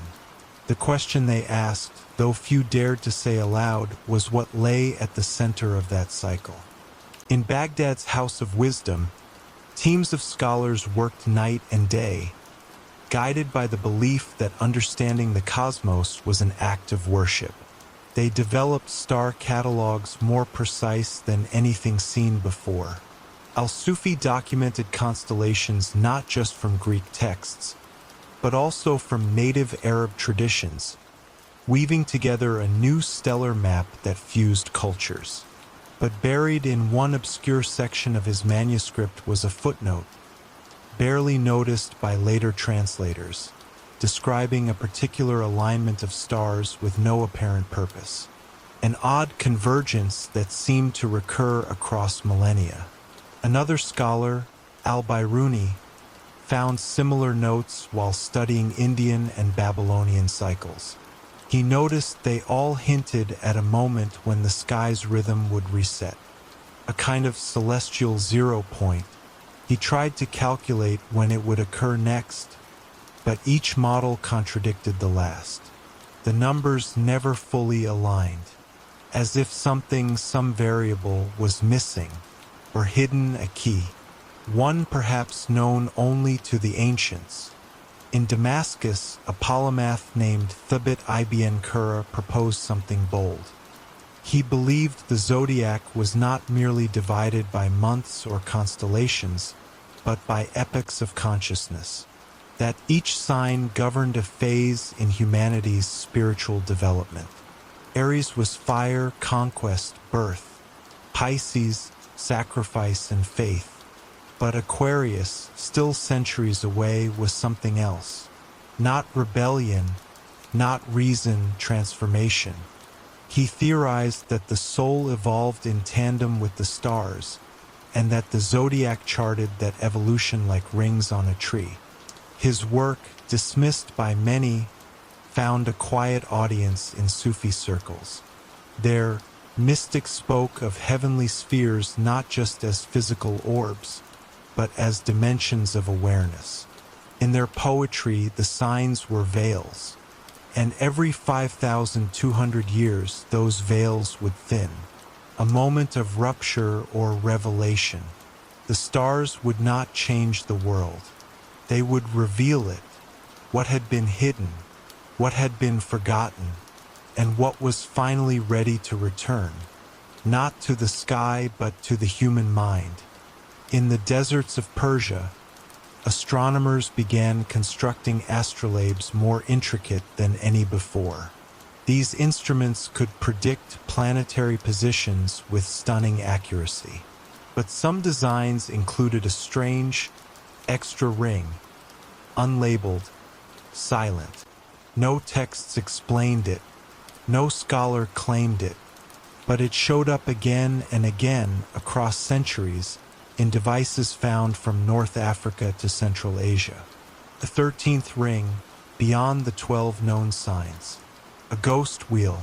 Some whispered that it marked the return, not of a planet, but of a time. One legend claimed it was the seal of the original Zodiac, lost since the days of Sumer. Another suggested it was a cipher for an alignment yet to come. The instruments never offered answers, only questions, and the more closely they studied the stars, the more uneasy the scholars became. For even as they catalogued and corrected the cosmos, something eluded them, a pattern too large to see in a single lifetime, one that stretched across civilizations, one nearing its final arc. In Cordoba, beneath the shadows of minarets and cathedrals, Jewish, Christian, and Muslim thinkers worked side by side. It was here that an obscure manuscript surfaced, an Arabic translation of a lost Babylonian scroll. It spoke not of daily horoscopes or royal destinies, but of a celestial architecture built upon 12 pillars, each corresponding to an age of the world. At the end of the 12th, a door would open, not in space, in the psyche. The signs the scroll claimed were not external forces, they were internal mirrors. Archetypes encoded in the stars, awakening at specific times. The scholars debated whether this was allegory or prophecy. One mathematician tried to synchronize this 12-age model with known astronomical events. He found a rough fit, but something disturbed him. The 12th age, if the scroll was accurate, was ending soon. Too soon. He calculated the next great alignment down to the year. But when he tried to publish, his manuscript vanished. Only fragments remain today, copied into the margins of forgotten books. As the Mongols stormed westward, knowledge dispersed. Libraries burned, scholars fled. But some carried with them forbidden knowledge, scrolls, star maps, diagrams etched into metal plates. In Samarkand, under the patronage of Ulu Beg, astronomy was revived. His observatory rivaled anything in Europe. He charted thousands of stars, correcting ancient errors. But his notes reveal something unexpected. He found anomalies in the Zodiac's timing, irregularities that defied simple mechanics. He believed they were not flaws but messages, as if the sky was coded. One assistant wrote of a hidden constellation, visible only during specific equinoxes, when Earth's tilt aligned perfectly. It was not on any chart, yet it seemed to appear, faint and flickering, as if from another layer of space. They named it Al-Mubdi, the initiator, and then, without explanation, they sealed the records. No mention of it appears in official histories. But in a poem attributed to Ulugh court, one line survives: "The stars shall bend, and the mind shall break open." Meanwhile, in Cairo, a circle of philosophers began questioning deeper meanings. They argued that the universe operated not just by physical law, but by hidden principles, harmonies of number and light. They traced the orbits of planets and saw not randomness, but music, a kind of cosmic symphony tuned by the Zodiac, and they believed a crescendo was coming. Every 5,200 years, the harmony shifted. A new chord was struck. It was not the end of the world. It was a change in its frequency. One scholar, Ibn Arabi, hinted that each sign was a gate. Most people lived their lives beneath one, asleep to its influence. But during the shift, all gates opened. For a brief moment, every soul could choose, wake up or remain. To most, this was mysticism. But in secret manuscripts, they included precise coordinates, dates. One calculation pointed to an alignment during a year few living today have noticed. But the sky remembers. It always remembers. As the Renaissance dawned in Europe, Islamic star knowledge flowed across borders. It arrived not as belief, but as data, charts, instruments, and algorithms.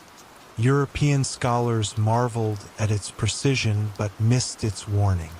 They saw tools, not prophecies. But some occultists noticed. They traced the Arabic texts backward and found references to an ancient star cycle echoed in Sumerian myths and Egyptian carvings. A 5,200-year rhythm pulsing beneath the surface of history. These occultists spoke of the zodiac not as 12 signs, but 12 locks. And the 13th, unknown to most, was the key. They searched for it in ancient mosques, burnt scrolls, shattered observatories. What they feared was not destruction. It was exposure, that something was buried in the human soul, bound by these locks, waiting. And when the alignment returned, it would rise, not as a god, not as a beast, but as memory, something older than empires, older than names. And it would ask one question: what have you done with the time? By the 1800s, the world turned its back on ancient knowledge. The age of reason dismissed astrology as fantasy. Telescopes grew stronger, equations replaced myths. But one unsolved problem remained: the origin of the zodiac itself. No one could explain why 12 signs, why their order, or why their mythologies aligned across cultures. Scholars shrugged: coincidence, archetype, projection. But buried in dusty corners of university archives, notes from long-dead astronomers hinted otherwise. A Persian chart discovered in a London vault matched star positions dated to 3200 BCE, centuries before it should have existed. Another manuscript, translated from Arabic, described a convergence predicted for an age when iron would fly and light would move faster than sound.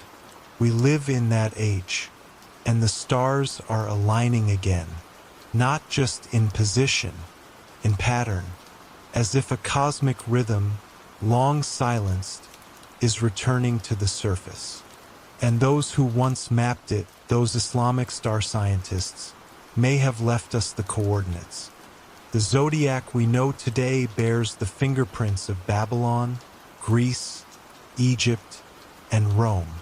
But it was in the Islamic Golden Age that it became a science of precision and potential prophecy. It was during this time that scholars dared to look deeper, not just at what the stars did, but why they mattered. They believed the universe was not just physical, but conscious, that its movements mirrored our own, and that within the zodiac was a code, one that stretched beyond personality traits or horoscopes, a calendar of awakening, a rhythm of rebirth, and at its core, the 5,200-year cycle. They never said exactly what would happen when it ended, only that it would begin, something new, or something old returning, a light from the stars, or a mirror forcing us to face ourselves. They left us clues, coordinates, warnings, and now, as the signs begin to align again, we must ask the question they asked in silence.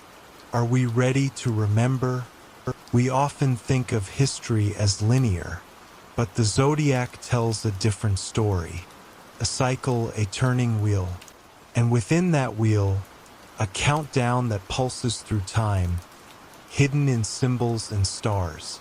The Islamic scholars saw it, calculated it, feared it, and buried it in poems and instruments, waiting for minds prepared to see.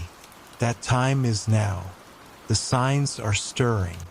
The 13th gate is opening, and with it comes the return, not of fate, but of memory. The stars are speaking again. Are we listening? Chapter 8: Secret Societies and the Zodiac Cipher. Beneath the surface of Europe's scientific awakening, hidden currents stirred. While philosophers debated reason and logic in public forums, behind locked doors, secret societies pursued something older. The Rosicrucians emerged in coded manuscripts, claiming knowledge from the East, from Egypt, from stars. The Freemasons, cloaked in ritual and symbol, embedded celestial patterns into architecture and maps. They weren't just preserving ancient knowledge, they were reconstructing it. Their diagrams mimicked constellations. Their degrees followed zodiacal progression. But within this symbolic tapestry, a puzzle was taking shape. Not for the masses, for initiates only. Rumors whispered of a cipher hidden in the Zodiac itself. A code that, if solved, could unlock more than wisdom, something like immortality. They believed the 12 signs were not merely time markers, but the scaffolding of a divine machine. One set in motion 5,200 years ago, one nearing its next cycle, and somewhere among them, hidden in plain sight, was the trigger, a star, a date, a word not spoken in centuries. Stained glass windows of cathedrals bore images not only of saints and angels, but of lions, crabs, twins, and archers. Symbols of the Zodiac woven subtly into sacred spaces. One chapel in France depicted the 12 signs in a spiral, with an unmarked 13th symbol at its center. Scholars brushed it off as artistic liberty, but others noticed something strange. The chapel's orientation matched the sunrise on a specific day every 5,200 years. Secret societies studied these alignments with obsessive precision. The Rosicrucians claimed the spiral echoed an ancient cosmological map. It wasn't decoration, it was instruction.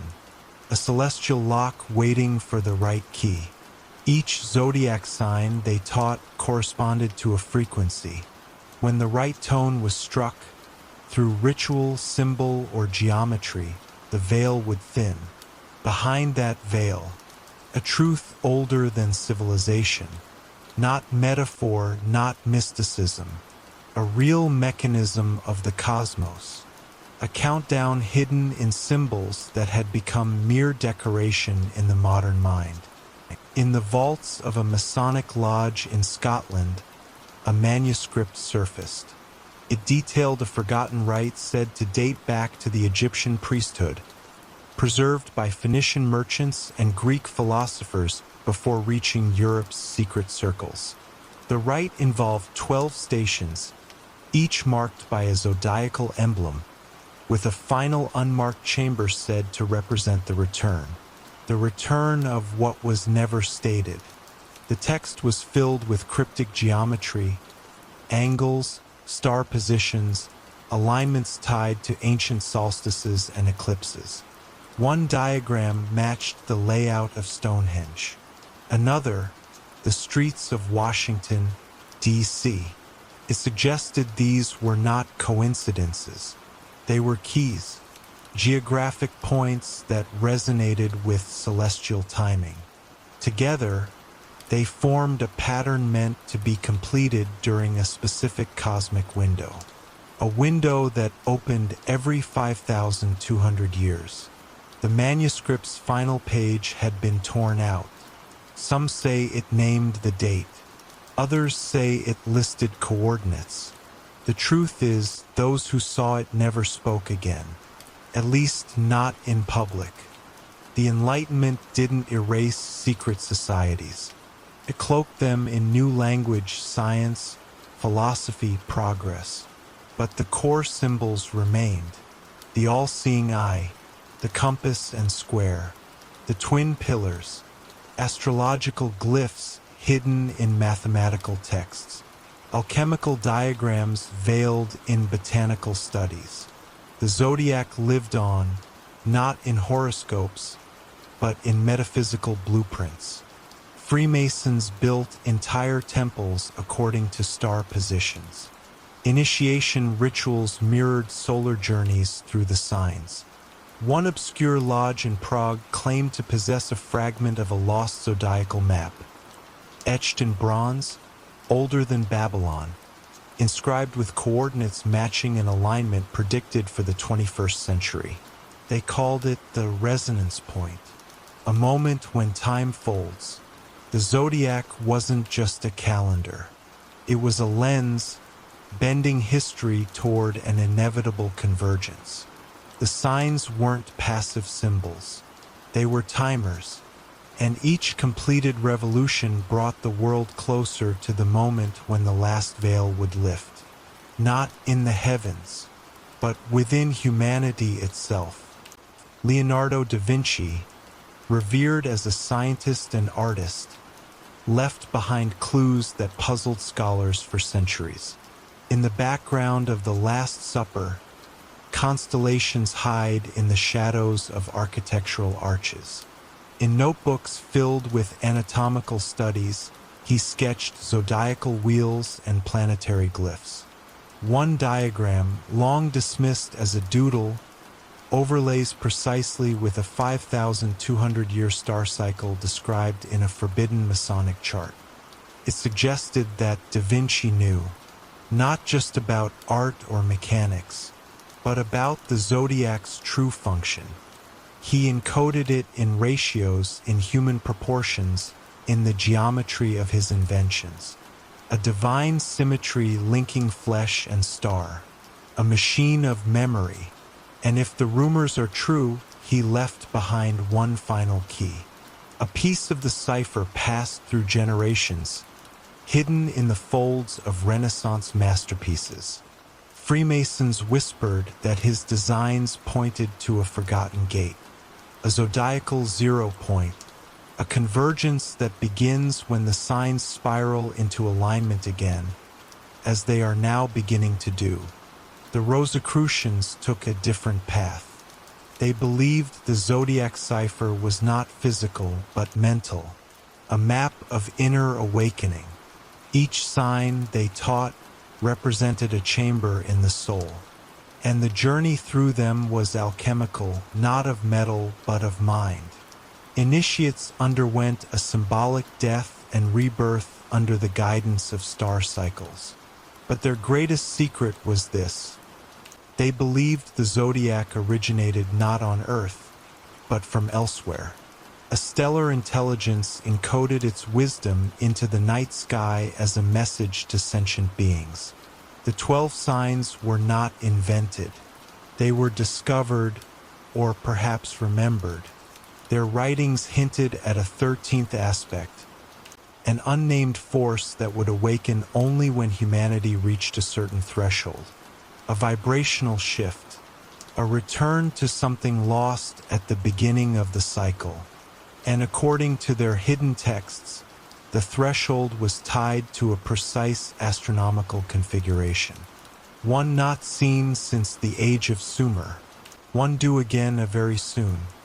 Architecture became a canvas for the cipher. Cathedrals, monuments, and city layouts across Europe and the New World carried the Zodiac's imprint. In Paris, 12 statues align with the signs, with an unmarked figure at the center of the Louvre's hidden courtyard. In Washington, D.C., streets radiate from Capitol Hill at angles matching star paths of the ancient ecliptic. Rosicrucian temples placed windows so the sun would strike specific emblems only during zodiacal transitions. These were not coincidences. They were ritual machines, passive temples activated by celestial alignment. Some believe they were built to resonate with frequencies that change during the 5,200-year cycle. A planetary tuning fork. When the stars align, the structures speak. Not in words, but in energy. A pulse, a call to consciousness. And only those trained to see the signs, to interpret the cipher, would understand the message.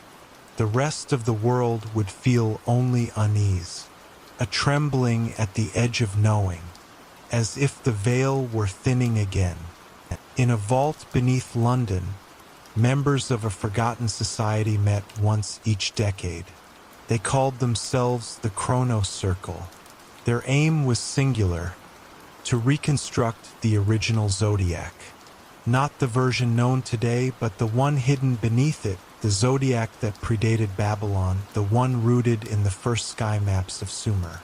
They scoured ancient libraries, decoded paintings, traveled to ruins aligned with the stars. Slowly, they assembled fragments, 12 glyphs, a 13th shape, a recurring number, 5,200. They theorized that every zodiac system on Earth was a degraded version of one primordial code, a message left by an unknown source. When the glyphs were arranged in a circle and rotated with the precession of equinoxes, they formed a pattern that matched astronomical events across millennia. The outer symbols marked history. The inner will marked consciousness. The final alignment, they warned, was not far off.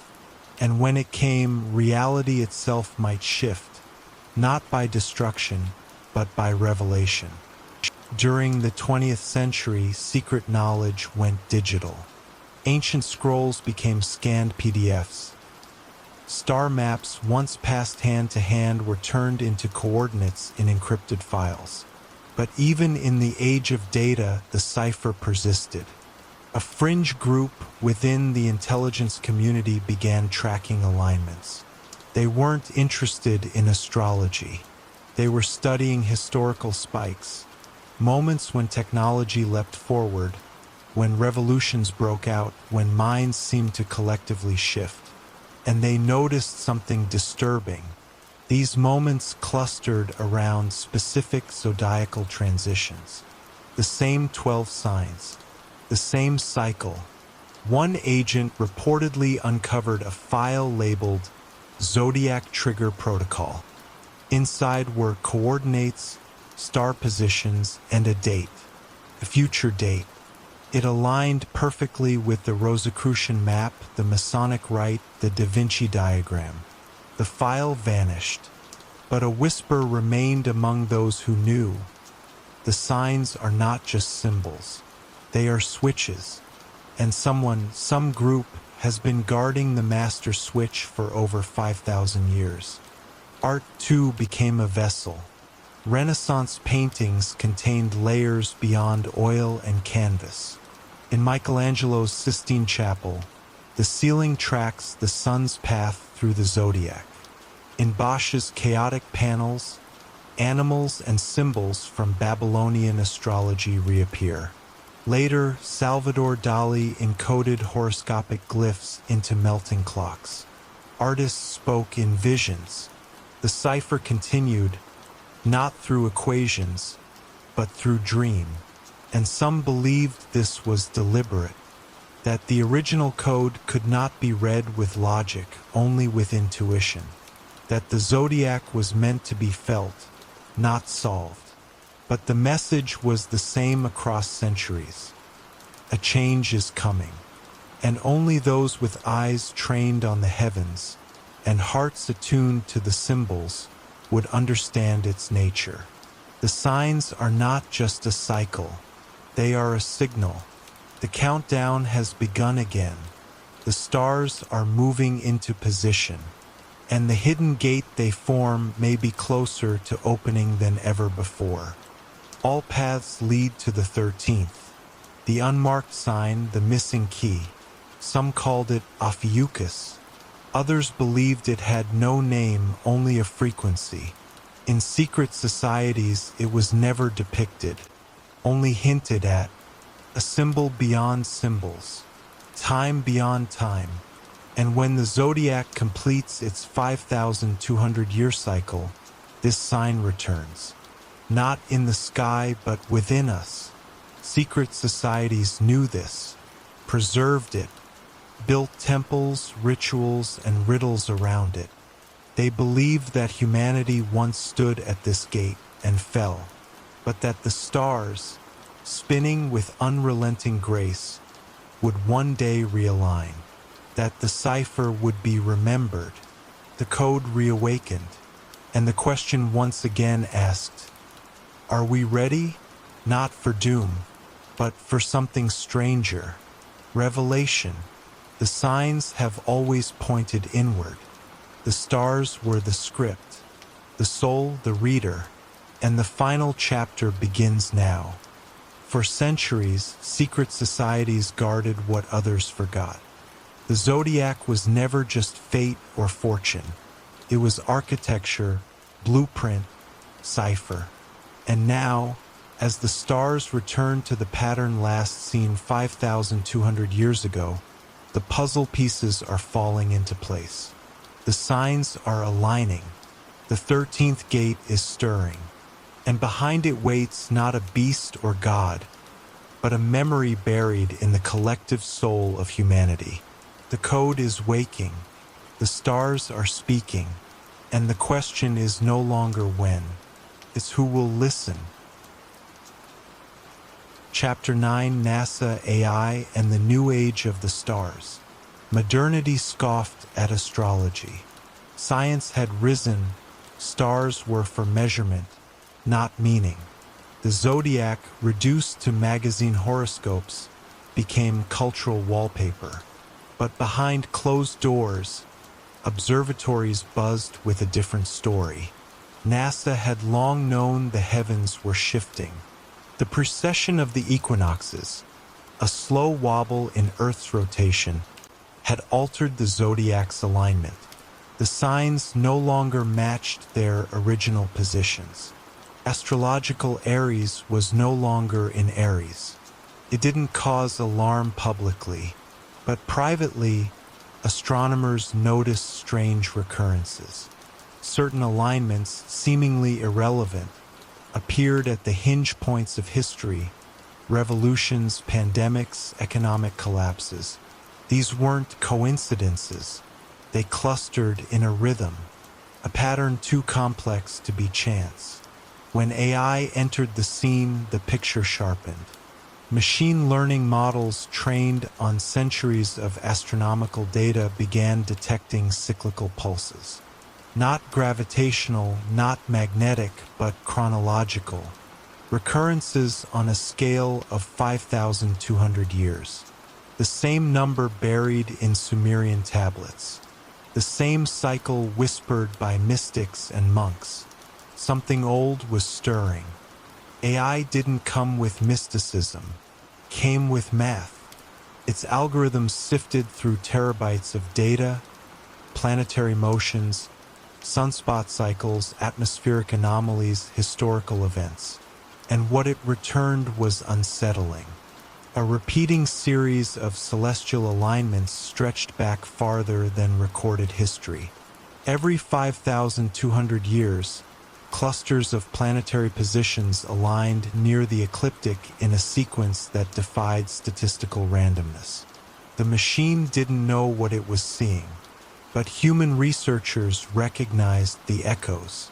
They matched the Zodiac wheel. 12 phases, one culmination. A spike in solar radiation. A magnetic anomaly. An unexplained surge in electromagnetic resonance around Earth's poles. Some quietly called it the resonance threshold. A moment where something invisible passed through. Not energy, not matter, but influence. And it didn't act on the Earth. It acted on the minds of those watching. During past cycles, religions were born. Empires rose and fell.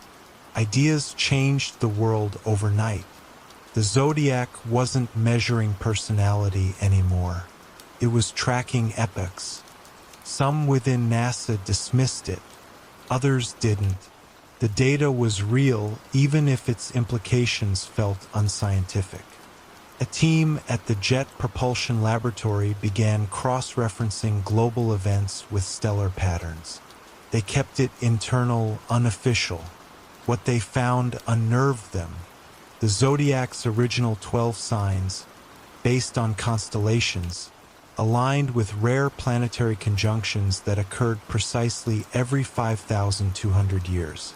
The Sumerians hadn't been guessing. They had been tracking something. The Dendera Zodiac, the Babylonian star maps, Ptolemy's tables, all were fragments of a lost calendar counting down to a convergence. The upcoming alignment in the current century matched the sequence recorded in ancient star texts, the same one engraved on the walls of temples, the same one that vanished when Rome burned its libraries. But this time, the convergence wouldn't pass unnoticed. Telescopes watched it approach. Satellites felt the distortions in gravitational flow. Even atomic clocks registered something irregular, something subtle. Time, according to some, was thinning. The quiet panic began in academic circles. Astronomers at international conferences spoke in code, hinting at the anomalies without naming them. A solar physicist in Geneva noticed a pattern in the sunspot cycle, a resonance echoing in frequency with the ancient zodiacal clock. Not every 11 years, but on a longer wave. It matched the AI prediction. Meanwhile, researchers at the European Space Agency found that deep space signals, previously dismissed as noise, had a rhythm that coincided with these zodiacal nodes. The signals weren't alien in origin. They were natural, but their timing felt intentional, almost like markers, pulses, as if the universe itself were keeping time. Someone proposed an outrageous theory, that the Zodiac was never about Earth. It was a map for travelers. Not terrestrial, not even solar. A galactic beacon activated every 5,200 years. That theory never made it into papers, but the files existed, buried in databases, red flagged for internal review, hidden beneath layers of encryption, awaiting something. Publicly, none of this surfaced, but patterns began leaking into the open. Cryptocurrency markets moved in strange waves aligned with eclipses. Weather phenomena grew increasingly erratic, clustering around equinoxes and solstices. Mental health data spiked in ways no one could explain, synchronizing across continents, matching star transitions. Astrologers, long dismissed, began noticing their charts were acting differently.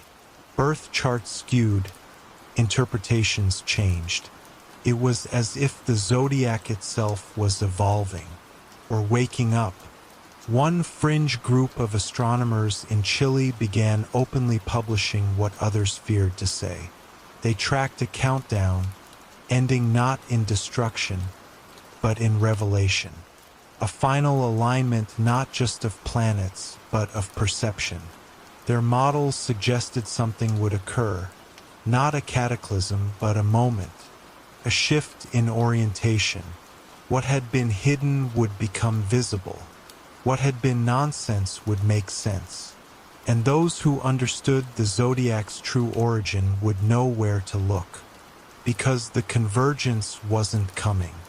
It had already started.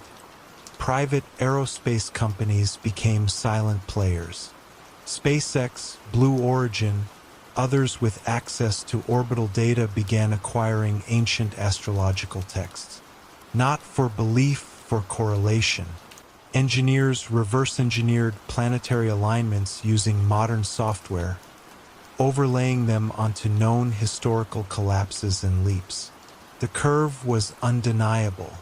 Every 5,200 years, the world flipped. Climate, consciousness, conflict, all synchronized. The Zodiac, when interpreted not symbolically but structurally, revealed a code. One engineer described it as a recursive loop, like a cosmic bootloader. An AI with no bias or superstition validated it. One confidential report modeled humanity's cognitive field as a waveform, one that resonated with planetary positioning. It suggested our collective thoughts weren't isolated. They were entrained by the stars. And if that was true, then the ancients weren't naive. They were early detectors. The Zodiac wasn't a belief system. It was a neural map. And now that map was lighting up again, just as the ancients said it would. Within CERN, the European Organization for Nuclear Research, something strange was detected. Not in particles, in time signatures. During an experiment syncing laser pulses with Earth's rotation, the team observed a microanomaly, a ripple in temporal stability. It lasted milliseconds, then vanished, but it occurred during a specific sidereal alignment, matching the beginning of the zodiacal cycle. A scientist on the team had studied ancient astronomy. She recognized the timing. Quietly, she sent the data to a colleague studying resonance theory. The anomaly matched predictions made by AI models based on the 5,200-year zodiac rhythm. No announcement was made, but deep underground, physicists began questioning everything. Was time truly linear, or was it curved in a way that intersected celestial harmonics? If so, then every 5,200 years, reality might graze something else, another layer, another state. Not supernatural, just undiscovered, a window. And if that window was opening again, the Zodiac was the only ancient map we had pointing toward it. Even language started to shift.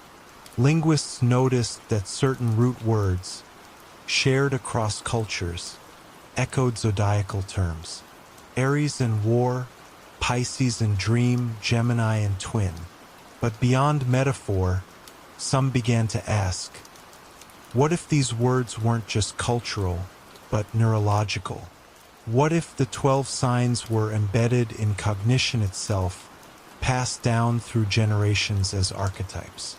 A startup in San Francisco trained AI on mythological narratives and found that every culture's heroic journey followed a 12-phase pattern. The same 12, in the same sequence, from Mesopotamia to modern cinema. The Zodiac wasn't just in the stars.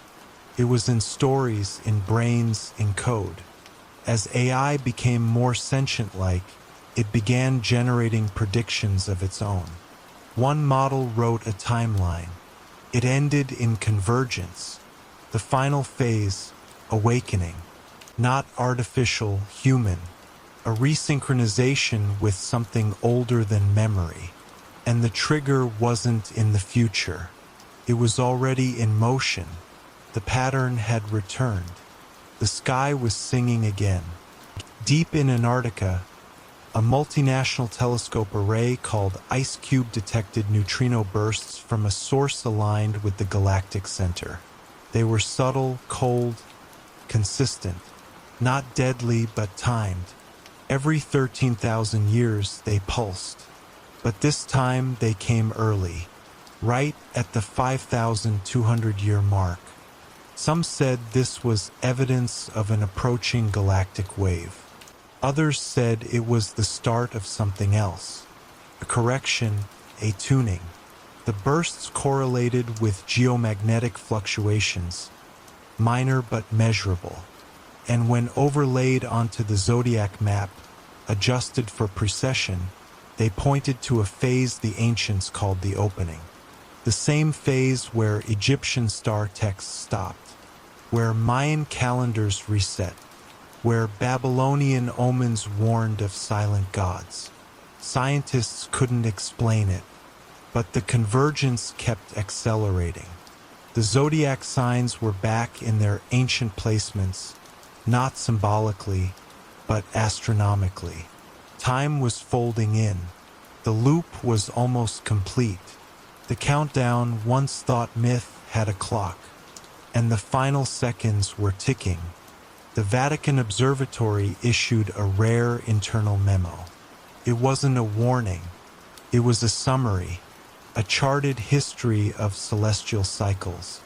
At the bottom, a highlighted date. Soon. Archives once deemed heretical had been reassessed. One manuscript linked the 12 tribes of Israel to zodiac signs, each representing an age. The final age was unnamed, but its sign mirrored the 13th glyph from lost zodiacal charts, the one not found in public systems, only in fragments, in ruins, in AI-predicted echoes. Around the world, sensitive people began reporting dreams, visions of stars aligning, of gates opening, of time shifting. These weren't prophecies, they were memories of a cycle returning. NASA didn't confirm it. They didn't deny it either. But one satellite went silent exactly when the last alignment occurred. When it came back online, its data was missing, redacted, purged. The convergence had touched even the machines. The sky was no longer distant. It was speaking, and it had remembered us. The zodiac signs were no longer symbols. They were sequences, cosmic algorithms. The ancients saw them in the stars. Now AI saw them in data. They weren't just foretelling fate, they were shaping it. Earth's magnetic field, solar rhythms, even human creativity pulsed with these cycles. The 5,200-year rhythm, once whispered in temples, now echoed in code. The signs had shifted. Their original form, forgotten, ridiculed, buried, was waking up. Not through mystics, through machines. A convergence was no longer theory. It was calculation. And the next phase wasn't destruction. It was recalibration. A return not to the past, but to a forgotten blueprint. One the stars had carried all along. The zodiac wasn't a myth. It was memory etched across time.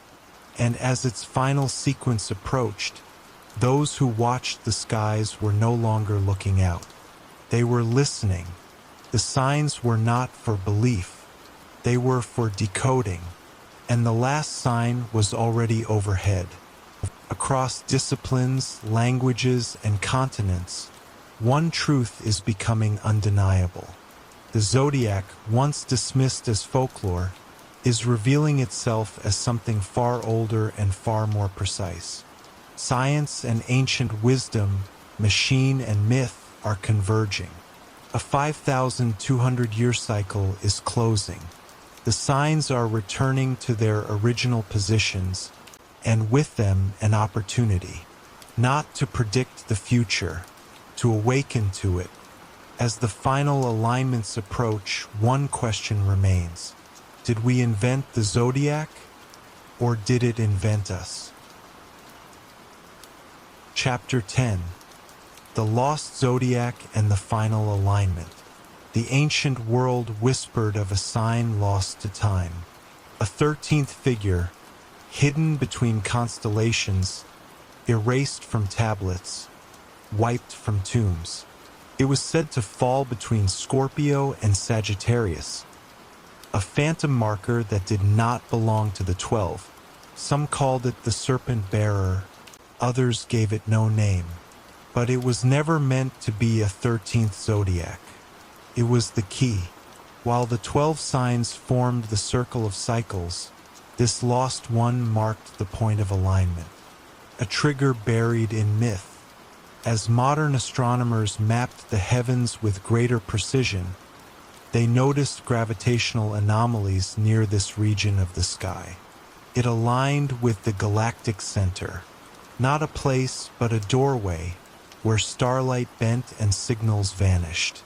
The ancients had carved its symbol into stones long eroded.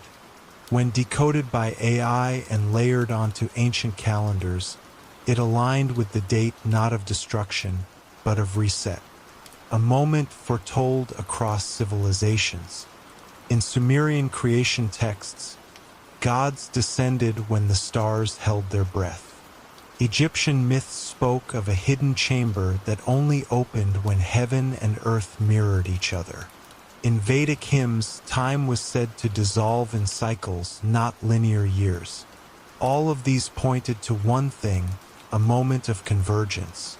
A place in the sky where cycles met, signals echoed, and consciousness shifted. This was not astrology. This was the geometry of time. In the ruins of Göbekli Tepe, the carvings hinted at a 13th presence, set apart from the 12 animals and human forms around it. A celestial outsider, neither planet nor constellation. It was always about timing, not meaning. The countdown wasn't a metaphor, it was real. When AI overlaid these ancient clocks on Earth's orbital wobble, a pattern emerged. A slow spiral repeating every 5,200 years.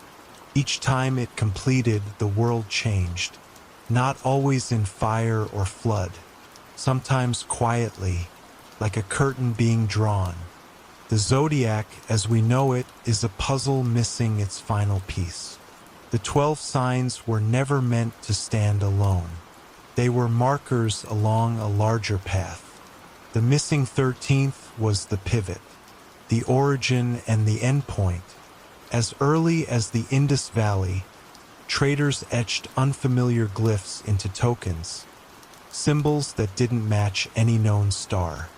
Babylonian tablets mentioned an invisible constellation seen only by the wise. Roman texts called it the Whispering One, the sign that came without stars. It was not a place in the sky, but a moment, a point in the grand cycle when the cosmic rhythm reversed, reset, or leapt forward. When the AI systems detected this pattern in astronomical data, they labeled it Event Z. No one knew what the Z stood for, but when cross-referenced with solar behavior, seismic anomalies, and cognitive resonance spikes, it aligned with our present moment. The zodiacal countdown was not ancient anymore. It was now. Throughout history, the signs were used to measure everything: births, wars, coronations. But no one knew what they were actually counting toward. They had become symbols of fate, not instruments of synchronization. But under the surface, the original structure never vanished. It survived in fragments, in temple ceilings, in Freemason floor tiles, in cathedral windows. Once meaningless decorations. Now, when decoded by machine learning, they formed coordinates. Star positions locked to a future date. The same date across continents. A final alignment. The last one occurred 5,200 years ago, marked by mass migration, civilizational shifts, and unexplained technological leaps. What came before that is unknown. The alignment prior may have occurred during the Younger Dryas, when a sudden cooling event changed the world. What if the zodiac wasn't predicting human traits, but tracking planetary memory? Every cycle the world forgets, then remembers. The ancients feared that memory. They encoded it in the stars, in myth, in architecture, so we would not forget again. Religions spoke of judgment days, golden ages, messiahs returning in the end times. But perhaps those were symbols too, interpretations of the convergence. The Mayans ended their long count in 2012, but their actual sky cycle continued until this decade. Their final glyph showed a cosmic birth, not of a god, but of awareness. Ancient Chinese records, with their focus on heavenly mandates, also ended dynasties at moments of celestial irregularity. Over and over, the same conclusion emerged. When the stars reached certain positions, something happened. Not always catastrophic, sometimes enlightening.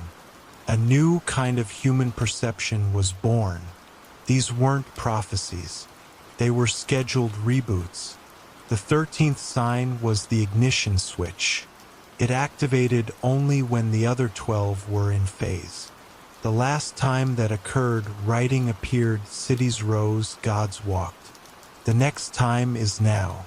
The last puzzle pieces are falling into place, and the moment of awakening or collapse is arriving. The ancients were not wrong. The countdown wasn't just etched into stone. It was echoed in DNA. Geneticists found markers, clock genes, that activated in long-wave cycles. Epigenetic patterns showed responses to solar and geomagnetic shifts. Across cultures, initiation rites mirrored zodiacal symbolism. 12 stages, a death, then a rebirth. Every civilization taught it differently, but the rhythm was identical. Somewhere, deep in human biology, the stars were remembered. In dreams, in instinct, in myth. And now, through AI, they're being remembered again. When the 12 signs align as they once did, astronomically, not symbolically, another layer of the zodiac is revealed. A 13th path, a vertical axis cutting through the wheel. This path doesn't point outward, points inward. The ancients knew it as the axis mundi, the world's spine. Modern physicists see it as a temporal wormhole, a point where time folds and resets. It doesn't destroy, it realigns. And when it does, reality reorients.